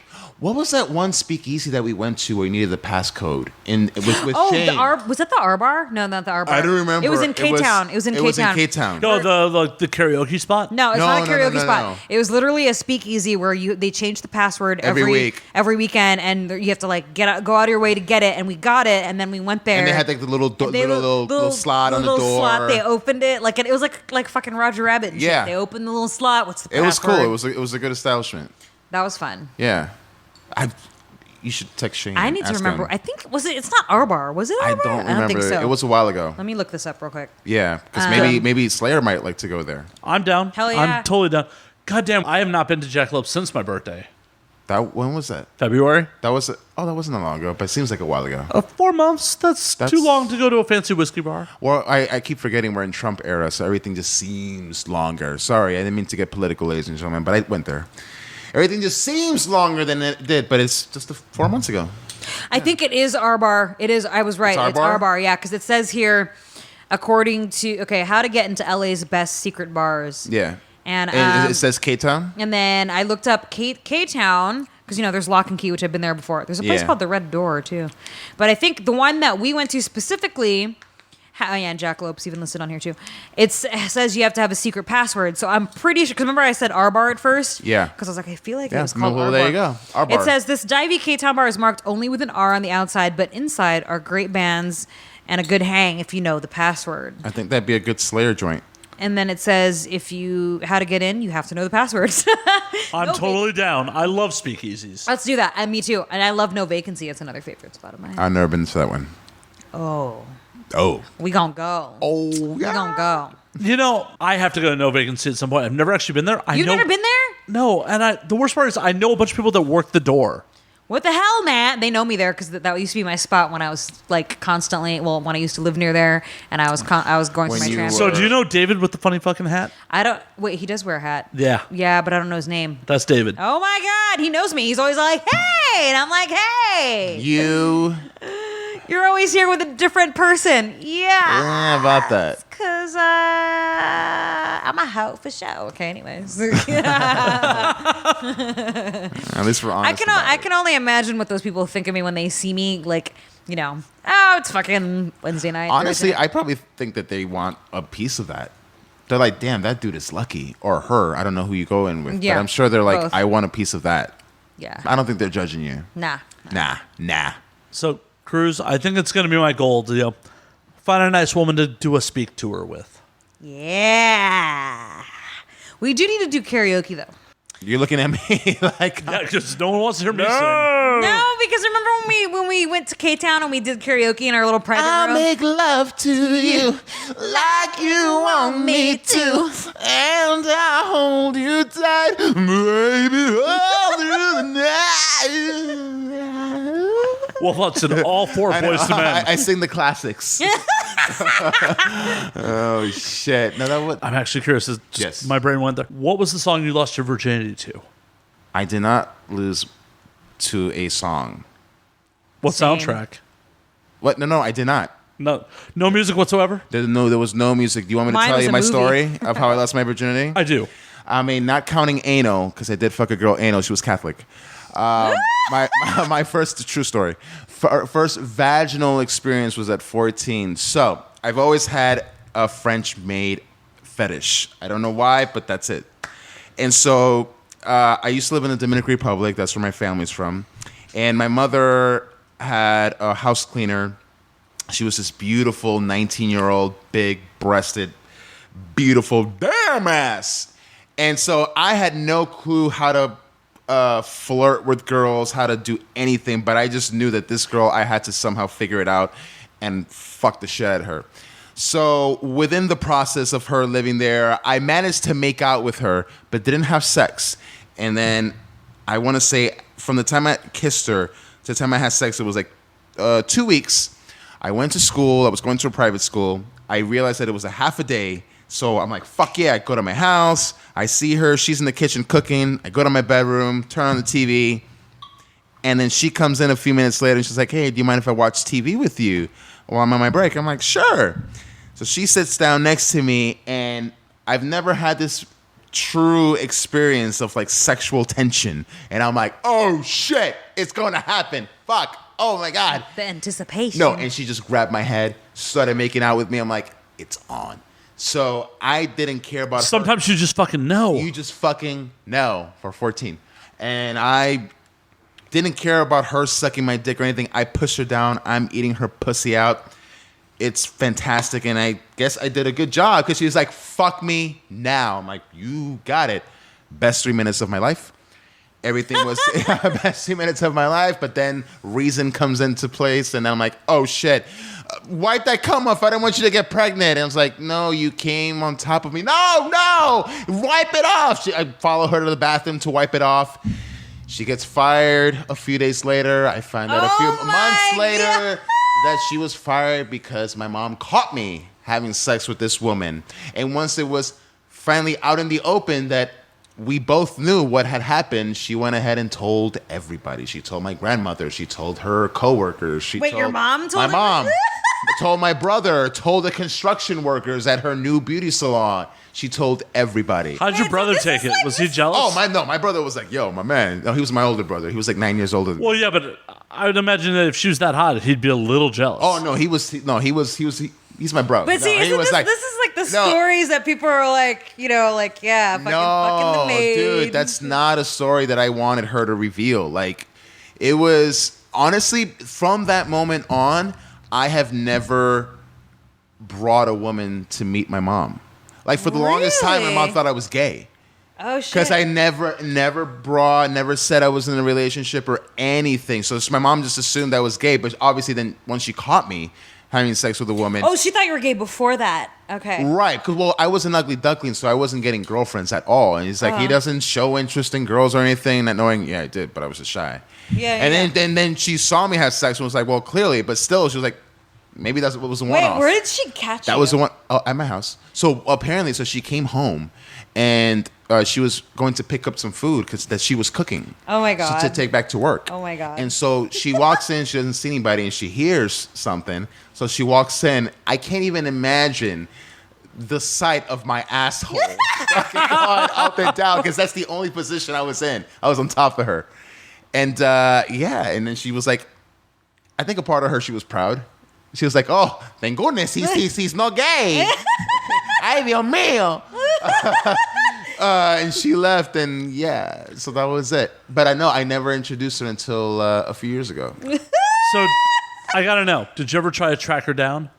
The girl, no, this was 1999. So I don't even remember How her old name. was she at the time? She was 19. Yeah. Oh, okay. I was 14. Yeah, this was 1999. So I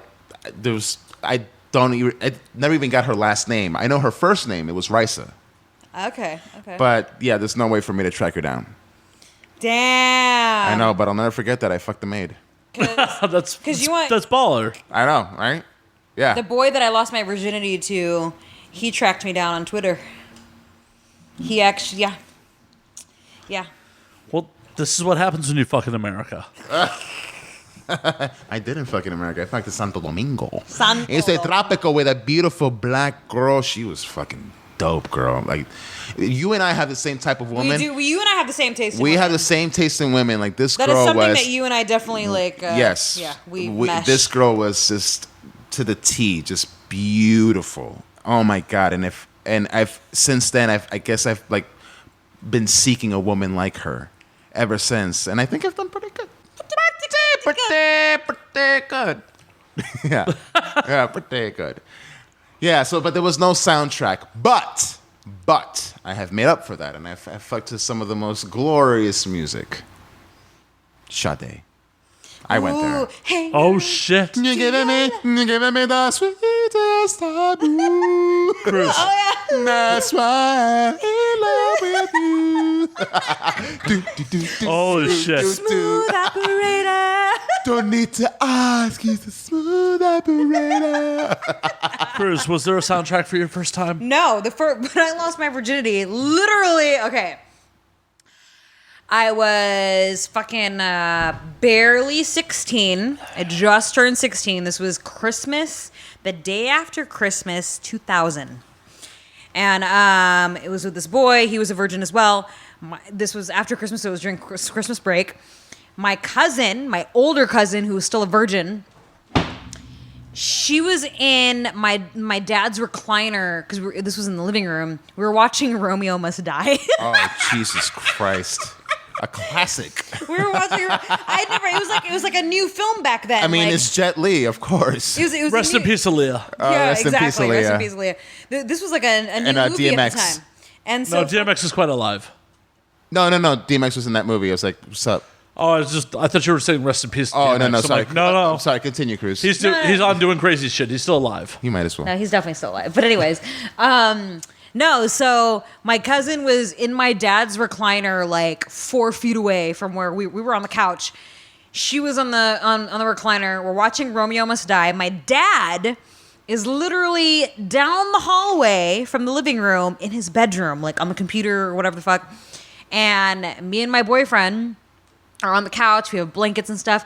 And it was really funny because we just like got right into it. And I'll never forget this because I asked my cousin, because she's fucking right there, right? She said that as soon as she saw my legs fly up in the air, she was like, I just pretended like I was sleeping. I was like, I'm not going to look. I'm just going to pretend like I'm sleeping. We're watching a movie. I'm just going to pretend like I'm sleeping. And then I remembered it hurt like a bitch. It lasted like all but 2 minutes or whatever. And yeah, that's my fucking when I lost my virginity, fucking watching Romeo Jet Must Li Die. and Aaliyah, Romeo And Must DMX. Die, and DMX. Yeah. What's my name? That's a rough riders rule. What? I'm not going to say the N-word. I want to go there, but I'm not. Oh. Don't make me bleep you in post. Boop.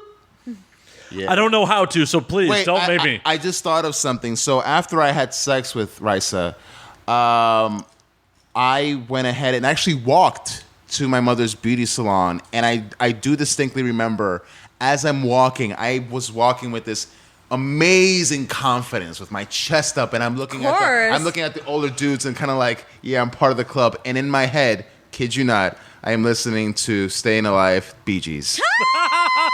Does that count as a soundtrack to my life? This is true story. By the way I use my walk, oh, you can tell by the way I use my walk, I'm a woman's man. No time to talk. Yeah. Holy shit. Right? No, that's true story. True story. I'm not looking for a cheap laugh. That actually Now happened. she put the moves on you, right? Like, Well, I mean, I initiated the courtship, but that day she put the moves on me. She grabbed my head and started making out. oh, that's right. She knew what's up. Yeah. She knew what's up. She liked it. Well, you know what was funny though, because like she was so hesitant. No, I don't want to play with you. And then I got to make out with her. Clearly, she was onto it. So yeah, I just knew it was a matter of time. By the time I lost, when I would lose my virginity, and she took control, and she was great. Wow. It was full of passion for those 3 minutes. I feel like you should try to find her. I don't know her last name though. I don't know. Like I typing in Risa, I don't even know how to spell Risa. Ask your mom. I said, Mom had to know her last name. Mom employed her. I know, right? Yeah, Mom. This is the fuck. This reminds me of Meet the Fockers when. Oh yeah. I meet the speak forever. Holy shit. Amen. She was great. I don't know she was fucking amazing. Yeah. Oh, you know what? She started following me on Twitter. You know who follows? The actress. You know who follows me on Twitter that I think is fucking weird? What? Remember Melissa Joanne Hart? Of course, Clarissa. Oh, Fucking Clarissa. Oh, She follows me on Twitter. I think most teenage guys had a crush on her with Because Clarissa okay, so Explains It I'm All. verified, so I can see who follows me. There's a special little tab that shows me specifically who else is verified that's following me, and there's a bunch of fucking people that follow me. No. Tay Diggs follows me. Tay Diggs? Mm-hmm. He's a good-looking man. Here, I'll tell you right now. Let me go to my... No, but that girl from Meet the Fockers, that she started following me, and at first I was like, is this really her? And it's like, nope, that's really her. She knows who I am. That's funny. I've messaged her, and I'll be like, hey, girl, and she never responded back, but she still follows me. Well, hopefully it's not her PR team or some shit. I don't know. Like, why would you want to follow me? You know what? She was following me for me because she did have a bunch of followers, and she was only following a few people, like a few hundred people. So it's not like over 1,000 when you clearly know that that's a PR move. So she knew who I was, but maybe she was nervous. You know what I always tell people? I'm like, believe it or not, fucking celebrities are human, just like we're fucking human, and they watch porn. There's, you know how many fucking famous people, I'm not gonna say any names, that have hit up fucking girls. I'm not gonna say any names. I've had a few female celebrities who've hit me up, and that they've explicitly said, like, to detail. So it's not just bullshit. Like, I've seen your stuff. It's so good. There was one comedian who liked my Men in Pain stuff. Because I introduced myself to her. I was like, hey, I'm a big fan of your work. She's like, oh, I know who you are, Wolf. I've seen you on Men in Pain, and I've seen this scene. I was like, damn. Oh, there's another comedian. He's got brothers. He's a fan of my fucking kink.com stuff. Of course they are. It's always kink. That's the... Oh, yeah. Yeah. And I remember meeting him at a show, and I was like, hey! And he was like, hey, I know who you are. So who else on the verified list is following you? I'm curious. So let's see here. Wait, you can actually see a list of verified people that follow you? Because she's verified. Because I'm verified, so I can see everybody that's verified that's I following me. applied for that shit, and I'm still waiting. Really? Yeah, and I've seen people who are not a name at all in the industry, and they got a verified. So I'm like, what the fuck, dude? So whatever. Hold on. It'll happen. Here's the hoping. It's not a big deal to get that check. People know who the fuck I am. God damn it. You know what? If that twatter, bitch doesn't want to verify me, you know what? Sucks to be you. You wish you had some of this Wolf Hudson. You wish you had a motherfucking animal beast like I do. You fucking bitch The ass Laugh bird. Factory follows me. No, I have a funny story. So the Hateful Eight follows me, right? Oh. And they started following me shortly after I shared a story because I'm friends with a woman who does PR for like mainstream Hollywood celebrities. Yes. And she happens to be friends with one of the actresses that is in Hateful Eight. And one night, I happened to get DP'd by these two guys after you and I went and saw Hateful Eight together. Yes, we did. So remember when I went back to my apartment and there was a dude there who wanted to fuck me? You know who I'm talking about because I'm not going to say any names. Yes, yes. And I ended up hooking up with him and this other guy. That night? Yeah. I didn't know that. Yeah, after you left, we ended up hooking up. And yeah, he spent the night with me. And I posted on Facebook how totally just got DP'd. I watched Hateful Eight, came home, got DP'd. Right. Well, my friend that's a PR girl and friends with one of the actors from my film was with her when she saw that post and read it to her. And she thought it was the most hilarious fucking thing. Moments later, I see that Hateful Eight is following me on fucking Twitter. That's fucking rad. Yes. Yeah. Oh my God! If somehow Tarantino can get a hold of you, dude, that's what I'm saying. Like, I've been trying to kind of like weasel my way into certain things without trying to be obvious that I'm trying to weasel my way. So into if you guys have to bleep this out, you totally can. So there's a way to stalk him because he owns the New Bev, the new Beverly Cinema. And he goes there all the time. I saw him come out of a screening of Xanadu. They were showing Xanadu. He went to the first screening. I went to the second one. And I saw him walk out. Nobody recognized him. I was like, damn, he's got a huge head. He eats at the 101 pretty often, too. Oh, does he? Maybe I should just like wear open-toe shoes and walk by and be like, yes. Sorry. So I'm not putting it out there where to find him. But Cruz, get on that shit.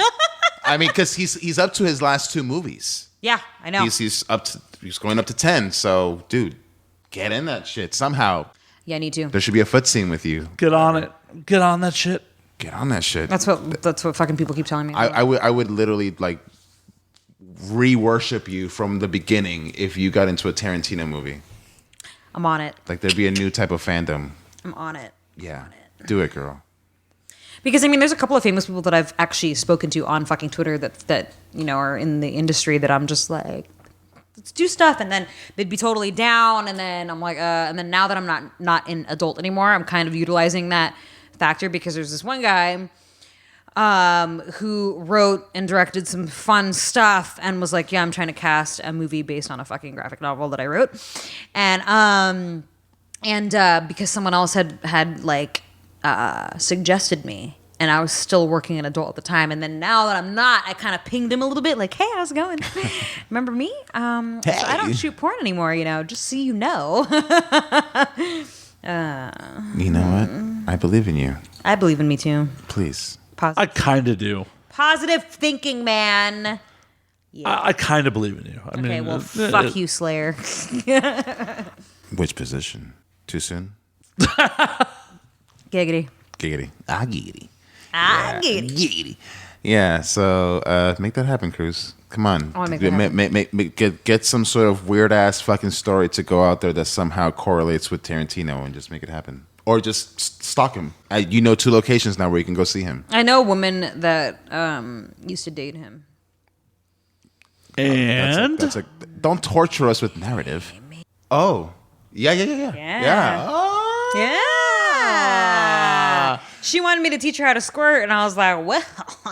And, you know, I know that they used to do You ever played that game 6 Degrees of Kevin Bacon? Yeah. Porn doesn't have that. Oh, God. At all. Oh, there's 6 degrees of separation between me and I'm There's not say that much. it's pretty much 3 degrees. Fuck that shit. Jesus, I'm an Eskimo brother with a lot of fucking people. Oh, yeah. I'm not even a performer.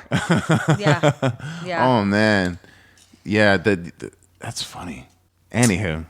What a great time, guys. What was that old saying in the 90s? Like, every time you fuck someone, you fucking everyone they've ever fucked? Yeah, like, or you shake hands with someone and then, anyways.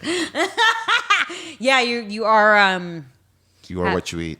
Wait, remember the movie Clerks where she tells him how many dicks she's... Try not to suck any dicks on the way out to the parking lot. Suck any dicks while you're in the parking lot. That's not what I think of when I think of Clerks. I think about that butthole scene. Wait, what butthole scene? With the French fries or the gooey chocolate pretzels. You know what I'm talking about. That's Mallrats. Oh, shit. Yes, Wow. How did I get that wrong? It's the same people. It's the same people. Yeah. Sorry, Kevin Smith. Sorry, It's fine. Kevin Smith. Jeez. But hey, my heart was in the right place. Yes, it was. It was indeed. Yeah. Clerks is, yeah. Yeah, I know Clerks. Yes. Silent Bob. Sorry. He's in all of them. Yes, but in this particular one, that was a very definitive Silent Bob movie. Clerks. Definitely. Yes. Hey, I can't blame you. You're pretty much 3/4 of the way through a bottle of wine by yourself. Yeah. And for someone who doesn't drink, that's a fair amount. Well, you know what it is? It's when I'm having an extra good time.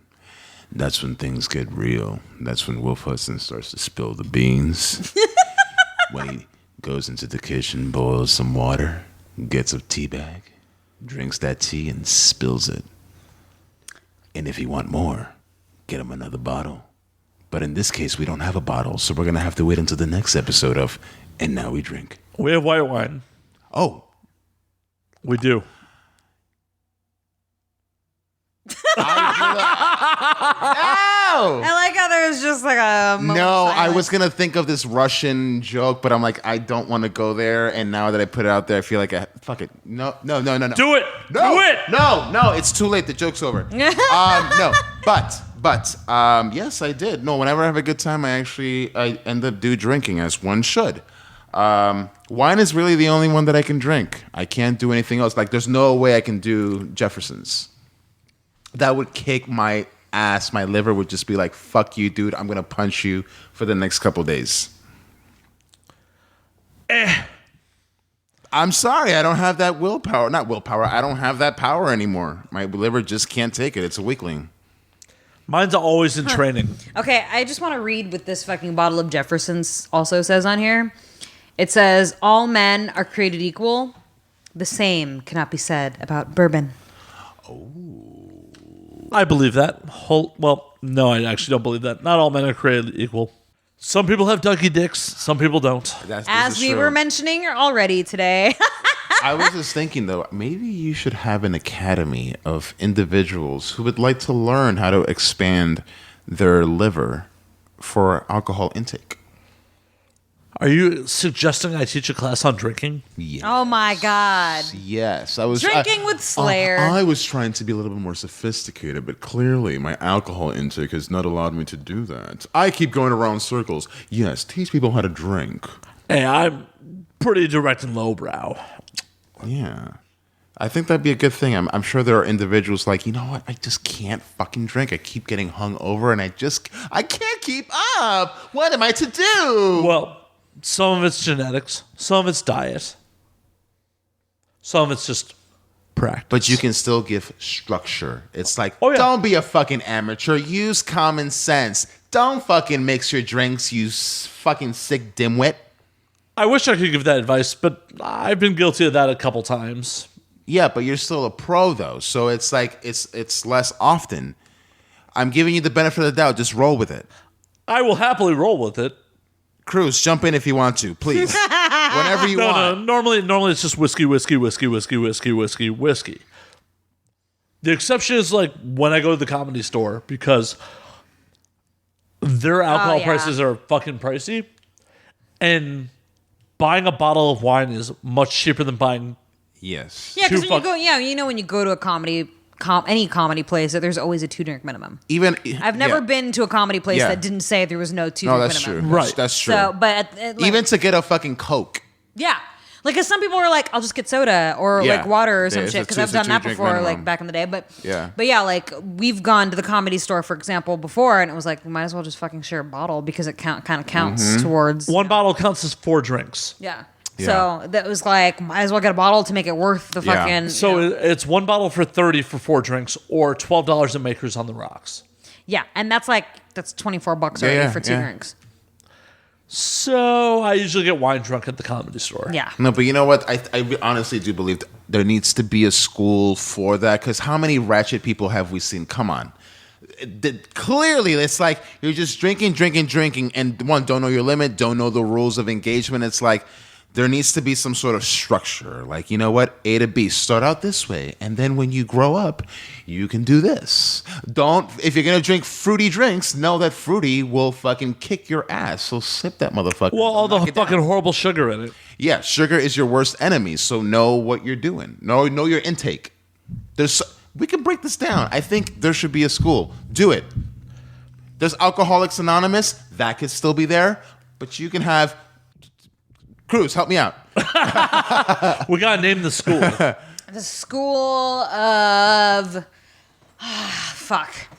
The school of fuck? No, that's not what we're teaching. That's the school that I should be teaching. Anyway. That's the... I should be good at this. I'm the improv guy here, and I can't think of anything. I mean, the school of fuck is what happens after the drinking. True. Right, that's how babies are made. Not anally. Right. Also, yes. Lord knows they're trying. But anyways, what school names? I'm at a blank here, too. But anyways, there should be a school, and I think you'd be the right person. I've seen you drink. You can drink. I don't know what you're talking about. I'm completely sober. I have my... I'm lying. But what if the school was shotgun? I don't know why. That just sounds like a fucking... Yeah, shotgun. I went to the University of Shotgun. Yeah, but I don't really shotgun beers. That's some frat boy bullshit. So, that's the people you're going to be getting. Those are the people that need to learn how to fucking drink. Do you realize how bad that culture is? They need some guidance, motherfucker. Slayer, you're the one. I'm the fucking Highlander? What the fuck? You are. Here we are. Born to be kings, we're the princes. Stop me for a second. I have inside me blood of kings. Yeah. I have no rival. There's a lot of singing going on this There is. episode. Goddamn. Karaoke. Everything that I'm singing, I'm editing out because I know how bad my We've voice gone is. from Boys to Men to Queen. Yeah, it's cool. It's cool. I like it. A very classic Queen at that. That's an underrated song, I think. Don't you think? Some Kind of Magic is a underrated album. The Highlander soundtrack is Some Kind of Magic. Yeah. Okay, we'll have dead air on that. No, I'm just like taking that in. It's like I think there are some songs, some badass Queen songs that are just super underrated, and that's one of them. Even though it was part of an epic. They did the whole soundtrack for that movie. Yeah. Oh, I didn't know that. Yeah, that's what I'm saying. Oh, just like Flash Gordon. Yeah, Oh, that. Well, damn, fucking Queen. but instead of there being a Highlander soundtrack, Some Kind of Magic is every track that appears on Highlander. That's interesting. Queen is that's a great band. Yeah. Especially if you're a fucking action movie in the 80s. Oh my God! So I went to a bar yesterday in Hollywood because I went to go see an improv show at UCB with one of my classmates, and then the next show was like 3 hours away. So we're like, oh, let's just go drink. So we go to Hollywood, and they're playing this old Kurt Russell movie. Oh my God! You know which one I'm talking about? It's the China one. Oh, Big Trouble in Little Big China. Trouble in Little China. I've never Oh my God. I've never seen this movie. How have you never seen it? I know. Big Trouble in Little China? No. And here's I grew up with Van Damme. I grew up with Stallone, and I know these movies. That was one movie I never got around to watching. And let me tell you something. So I was watching this movie. I was like, "What the fuck is this Kurt Russell shit?" And he's just like willy-nilly walking around with this fucking gun, like, "Yeah, we're gonna blah, blah, blah, blah." And I'm reading the subtitles, and it was the most epic dialogue I have ever read, and it just made me want to even more want to watch this movie. Like It's all in the reflexes. yeah, and then after that, like yes, it was all in the reflexes. By the way, the fucking graphics in that fucking movie were epic. I used to love that. The gratuitous flying and just like. It was an amazing movie. I can't. Sorry, I didn't even I have the loved that words. fucking movie when I was a kid. Oh my God. I never saw it. Dude, How have you never seen that movie? I never loved saw the it. fuck out of that I movie never when I was did, a and it's kid. on Netflix. Yeah, it is. So the guy It was is. playing it off of Netflix, and so like after it was done, they had a whole thing of Netflix. So there was like this other New York movie that he did. Escape from New York. Escape from New York. I love never that saw movie. I was. Oh my I wasn't God. hip to Kurt Russell back in the day. I'm sorry to say that, but I'm so depressed right now. but you know Yeah, what? dude. So depressed. Well, I saw the Escape from- Hateful Eight, and he was good in that. Yeah, have you seen Bone Tomahawk? Oh my God, yes. Yes. No, I Bone didn't. Tomahawk. It's fucked That up. movie is fucking fucked up, dude. I remember watching that and I was like, what the fuck? No, this It's on Amazon Prime. I Watch missed it. Bone Tomahawk, I missed dude. that whole Kurt Russell fucking. Bone Tomahawk is around Hateful Eight time when he recorded it. With Kurt Russell. Yeah. It's fucking brutal, dude. Bone Tomahawk's pretty fucking brutal. Oh, okay. Not pretty. It's super fucking brutal. It's on Amazon Prime. I just remember watching it and I was like, what the fuck am I loved it, but I was like, because I'd never, it's like one of those movies where like too many people know about it. Oh, like, shit, Cruz. I just realized that, what's the Big Bang Chinatown? What is it? Oh, Big Trouble in Little China. Kim Cattrall is in that. Yes, she is. She's the love interest. Which She's reminds the fuck, and I had a crush on her in that. which reminds me of that Christina Aguilera. Yes. I have something to tell you all. I'm a dude. You're a what? I'm too drunk to fucking explain the reference of that, but yes, let's go with that. Kim Cattrall. Let's just roll with it. Yeah, Yeah, Kim let's Cattrall. Yeah, she's just totally in roll it. with it. I fucking had a crush on her in that when I was a fucking kid. She was hot. She was also in another movie called Mannequin. I don't know. Oh, yeah, I remember I'm Mannequin. sorry. What was the name of the guy that was in that? Andrew McCarthy. Yes, I fucking loved Mannequin. What was the song from that movie? And we can build this thing together. Yeah, Starship. Yeah. One of the Nothing's gonna stop Okay, us the original now. Starship was fucking amazing. What, do you mean Jefferson Airplane? Jefferson Airplane, yeah. And then by the time they came out with that album, with that We Built This City, they just ruined it all. But that one particular song was the exception. Yeah. Every time I hear that song, it reminds me of That's fucking I the- love the fuck out of Mannequin.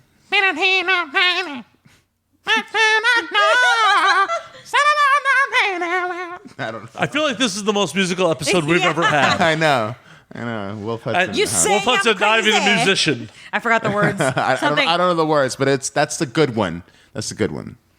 And speaking of Jefferson, more Jefferson bourbon. Let me go grab an ice cube and I'm down. But, Yes. Yeah, Mannequin was great. I remember.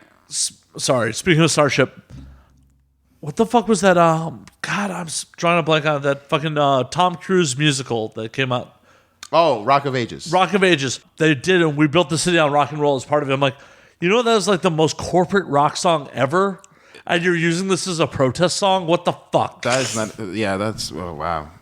I will say that I did like his interpretation of I want to know what love is. Oh my god! Remember we made that video?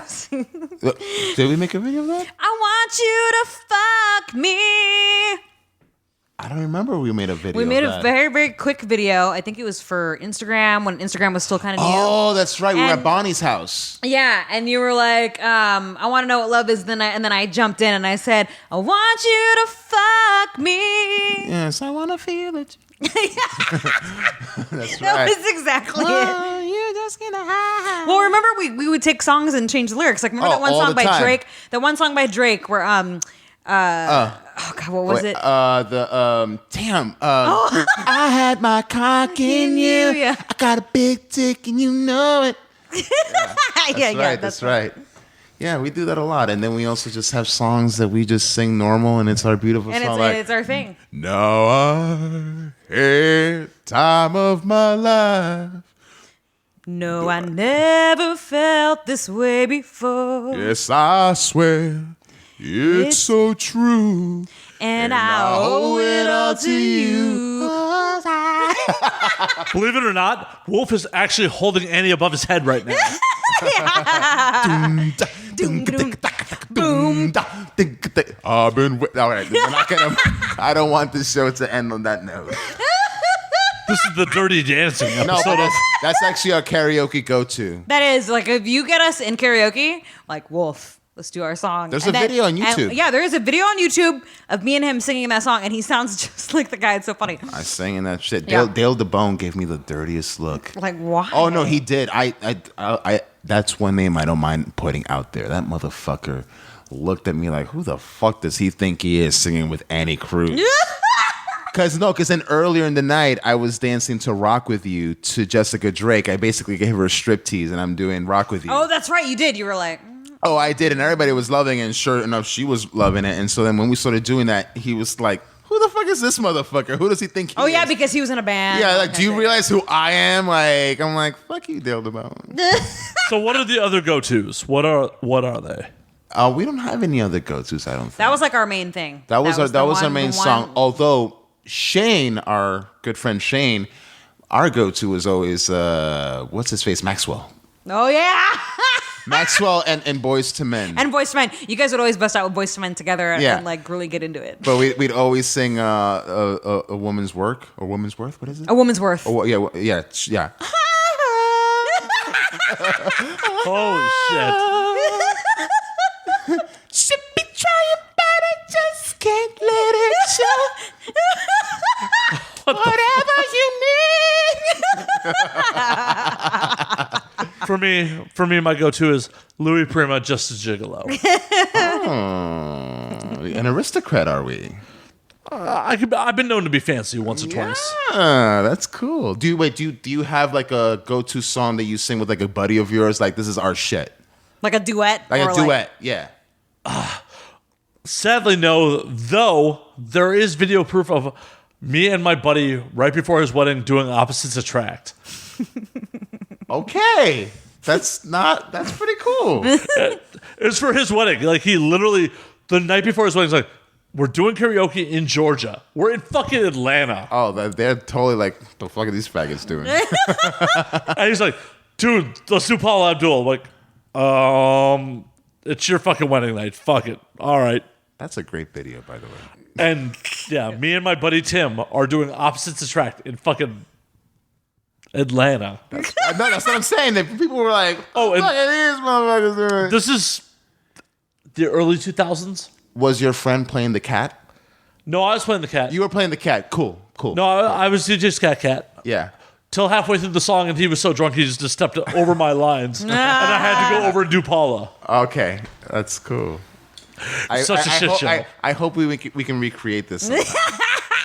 Whatever you want, man. I will happily go up and do Opposites We keep Attract. talking about doing fucking karaoke. We need to I'm do down that. for We need to get karaoke. like a group of people, fucking go. But Do I some wanna, private room. Get But, some- no, I was gonna say we got to go like Koreatown or some Yeah, shit like that. K-Town, and private do it. room. I know some girls that work them private rooms. So Yeah. No. I did investigative work undercover as one of those girls. Yeah. On that note, I'm down. no, I'm actually down for doing something like that. No, private room karaoke is one of the most amazing things in the world. I It think is. it's better than public karaoke. It's like, because on one hand you have people that are totally with you, they want to be entertained, and then you have the other half like, oh, okay, we don't really care. But when you have your friends, you have a license to really just go for it even more, and it doesn't matter how bad you suck, they want that. Right. I'm a horrible singer, as Yeah. proved by earlier in this episode. And I have no problems getting up and doing karaoke as long as no one can really sing.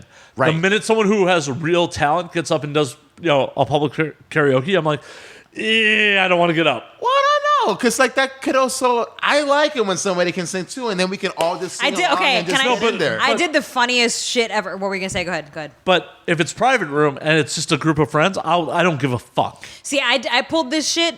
Okay, so when me and Lawrence first started hanging out, he took the TV show Vampire Diaries, right? Yes. So one of his co-stars from his films did a couple of episodes of Vampire Diaries, and they do this tour. A bunch of actors from Vampire Diaries, they do a karaoke tour all across the country. Yeah. Where like all these fangirls come and they're like, "Oh my god, I'm doing this shit! Oh my Totally. god!" For the record, I've never seen the show, but since his co-star was doing this, they happened to be doing an LA tour, so we went. And Lawrence had never heard me sing before, and we're kind of just hanging out. He's like, "You should go up there," and I'm like, no, I don't know if I want to go up there. And they had a live band playing the music and shit. And so then finally, all the songs I wanted to sing, all these people that were going ahead of me were already singing it, and they won't let you do repeats. So I was like, "Fuck!" I was gonna sing that one. And then the next group comes up. I'm like, that was my second choice. Right. I was like, dude. And then I said, okay, let me just get really fucking stupid up in here, like either Britney Spears or Christina Aguilera. I was just thinking that. Yeah. I said, so he said they already did Britney earlier before we showed up. I was like, fine, tell them Christina Aguilera, Genie in a Bottle. So then I'm like, looking the way I do, I fucking go up on stage, and then it took me a minute, and I find, because there's all these fucking random fangirls in the Totally. audience and shit. Then I got into it, and everybody started getting into it, and then the whole band was like, okay, Get that shit. all right. Get that shit, girl. Just speaking of karaoke, there is footage of me in Tokyo doing private room, doing some ridiculous shit. Like what? Me and another white boy doing Ain't Nothing But a G Thing. Oh my god! Yes. Oh my God, please. Ain't nothing but a G thing. I got to hit up my buddy. He filmed a lot of it, but it was three of us. We were in Tokyo, and it was raining, so the bars were kind of dead. We're like, fuck it, we want to keep drinking. So the karaoke places are open 24 hours, and they'll serve booze 24 hours. Dude, that's amazing. Wait, here in LA? No, Tokyo. in- I was in in Tokyo. Tokyo. Sorry, my bad. I was in Tokyo. So we stumble into this random karaoke place. You can order alcohol from an iPad. Oh, Dude, that's amazing. So we're ordering these scotch and sodas that are like fucking 24 ounces and just annihilated. Singing whatever, because it's three of us in a room just doing whatever. I want to drag more people to Tokyo, just as a sidebar. that's the one place I've always wanted to go to. And it's still a goal of mine. I want to go to Tokyo at least once. Whenever you want to go. I've been twice. I will happily go back a third time. Well, you've also been to Cuba too, so we're gonna have to do an expedition. You know, Trump just closed that shit off. No, he did not. He did. Well, then I can just go through the regular route. Sadly, yes. Yes. No, did he really close that? Yeah. Are you fucking kidding As me? a Jew- It's funny because I was just talking with somebody about that. I'm like, I wonder if like it's still gonna stay the same with what Obama did. Wow. No, I just posted about it. I'm like, I'm super bummed that this happened, but I'm also really happy it happened after I went. You know what? Like, I'm actually super fortunate that I have a do you remember Ramon, Annie? Yes, I do. The Cuban guy he did stuff with with the big dick. I know exactly who you're Yeah, talking about. he's Cuban, and so I remember. Yeah, I worked with him for Bang Bros. He's For, super nice yeah. guy, really nice guy. I was in Cancun with him, and we were hanging out, and I was like, "Damn, I would love to go to Cuba." And he's like, "Well, my friend, I got family in Cuba. They take care of you. Everything's good. It's like less than an hour from here." I almost fucking did it, but at that time, Obama was making his first visit to Cuba. I was like, I don't want any type of presents. I don't know what the rules are, so I didn't do it. But I still have that connection, and Ramon still lives in Cancun, so I can make that route. No, make that route. Hopefully, the Cuban authorities aren't stamping American passports at that point. Well, from what he told me at that time, that they don't do that because they want the money. When it wasn't legal, they weren't. When I went, they did stamp my passport. When it was legal, Yeah. no. But when it wasn't illegal, they weren't stamping. Hopefully, they don't go back to it. Yeah. I mean, I would assume that they would know the deal and like they want money, so sure, we won't do shit. All right. So Cuba and Japan, Tokyo. Those are my places to go. I have yet to go to fucking Japan still. Once again, It's right by the Philippines. will kill to go back to Tokyo. It is my happy place. I mean, not that I'm financially unstable, but is it expensive to go to Cuba? To Tokyo? So airfare, last I checked, is still pretty cheap. Drinking and eating, about LA going out prices. Maybe a little less. Yeah. So if you're not really give a damn about your accommodations, last time I was there, 4 of us split an Airbnb that is smaller than my living room. Oh my God. We referred to it as summer camp. It was 2 bunk beds in like a tiny room. Wait, this was in Cuba? No, In Tokyo. In Tokyo. Tokyo. Okay, because I was going to say, I thought No, you had a Cuba, house we in stayed in a Cuba. goddamn mansion. That's what I thought. That was the shit. it was insane. We murdered a pig there. Yeah, I saw the pictures. Yeah, that's another story. But anyways, in Tokyo. But it boiled down to like 125 a person per week. That's not bad, dude. Yeah, no, we did. That is not We did bad. Tokyo so cheap. Like last time I went, my airfare was 600 round trip. My room was 125 for the week, and besides going out for a couple nice meals, mostly we survived on $7 rice bowls. Wow. And the rice bowls are so good. It's like rice, fucking pork or beef, and a fresh cracked egg that they crack over it. So it's kind of like a poke bowl almost. Kinda. Kind of. Damn, that sounds amazing. No, it's. I super regret it now. Before I moved from Vegas to LA, I had an opportunity where because I just quit my former job before I moved here. I looked and found a furnished apartment in Tokyo.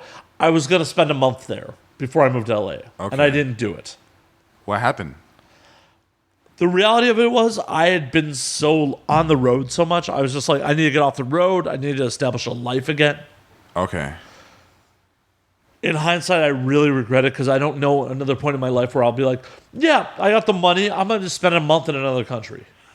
I had a similar experience. You don't even know this about Cruz. I went to Europe 2 years ago, and I did a whole month in Europe. Hit up a whole bunch of cities. One of the last cities I was in was Amsterdam, and I was very close to getting an apartment and actually moving to Amsterdam. And I was actually going to get married. I don't blame you. I was going to get married and go through the whole process to get citizenship. Why didn't you? Stay there. I didn't feel like I was fully prepared to make that move because I would have literally just stayed behind. And then stuff had happened, which I will not mention on air. So the timing just did not seem right. And if I'm going to do something, I just want to know that I'm going to execute this 100%. But it's still one of my biggest regrets because, like, literally when Donald Trump became president, I'm like, oh fuck, and I actually hit up the girl that I would have married. I'm like, is that offer still available? And she's like, unfortunately it's not because her plans have changed. And I'm like, fuck, I could have totally used that. I would have had a civil marriage and had the benefits of being a citizen but just lacking other benefits. But regardless, I could have been there. Oh, that sucks. And I didn't take it. That sucks. I know. No, I was really close, and I would have actually considered leaving America after Trump became president. Don't worry. We'll all go to Tokyo. We'll get Japanese girls. Okay, that sounds good. On that note, it is last call. Holy shit, Snack! Shites. It's last call, motherfuckers. So you better drink up. Let's do that right now. One last time, guys. Drink up. Let's- I'm empty, actually. So Well, son of a bitch. Oh, he needs some ice. He needs ice. Just drink it, bitch. Come on. We're closing up shop. Give me a little taste. Barkeep. No, I'm just kidding. Give him a little shotski. I'm gonna have a little bit. Oh, he's got But it is last call, so Wolfie, where can we find you? You can find me on Twitter at Wolf Hudson is bad. You can find me on Instagram at Wolf Rapture Tube, or you can just find me as well at on Facebook, Wolf Hudson, Snapchat, Wolf Hudson is bad. I'm sorry for the different names, but things have happened, and that's what it is. Hey, I'm right there with you. Hell Yes. yeah, man. Because you can find me at Annie fucking Cruz on Twitter, at Annie Cruz on Instagram, at Miss MISS Annie Cruz on Facebook, and of course you can find me AnnieCruz.com for business, AnnieFuckingCruz.com for pleasure, and of course you can find us at AndNowWeDrink.com, at AndNowWeDrink Come on down. Twitter, at AndNowWeDrink _ on Instagram. Slayer, where can we find you? You can find me at Matt_Slayer on Twitter, Matt Slayer on Instagram, Matt Effin Slayer on Facebook, and Matt Slayer on the Snapchat, where you will watch me watch weird old movies. Like, I literally snapped last night, me watching the Battle for Algiers, which is a 1964 French movie. Nice. Wow. Yeah, I'm like, yeah, my Snapchat's totally just me watching weird movies. Hey, that's a good night. I thought so. You know, come on down. Follow us on social media. Family discount. The price is the price. I give you family discount. The fun for the whole family. Balloons for the kids. Chair price. for grandmother. The price is the price. The price is the price. Can you give me a discount? And the price is the, The price is the price. Another inside joke between me and Cruz. Yeah. We have a lot of inside jokes. We sure do. It's amazing. Quitty. And on that note, guys, I'm going to finish this drink. Cheers, all. Cilantro.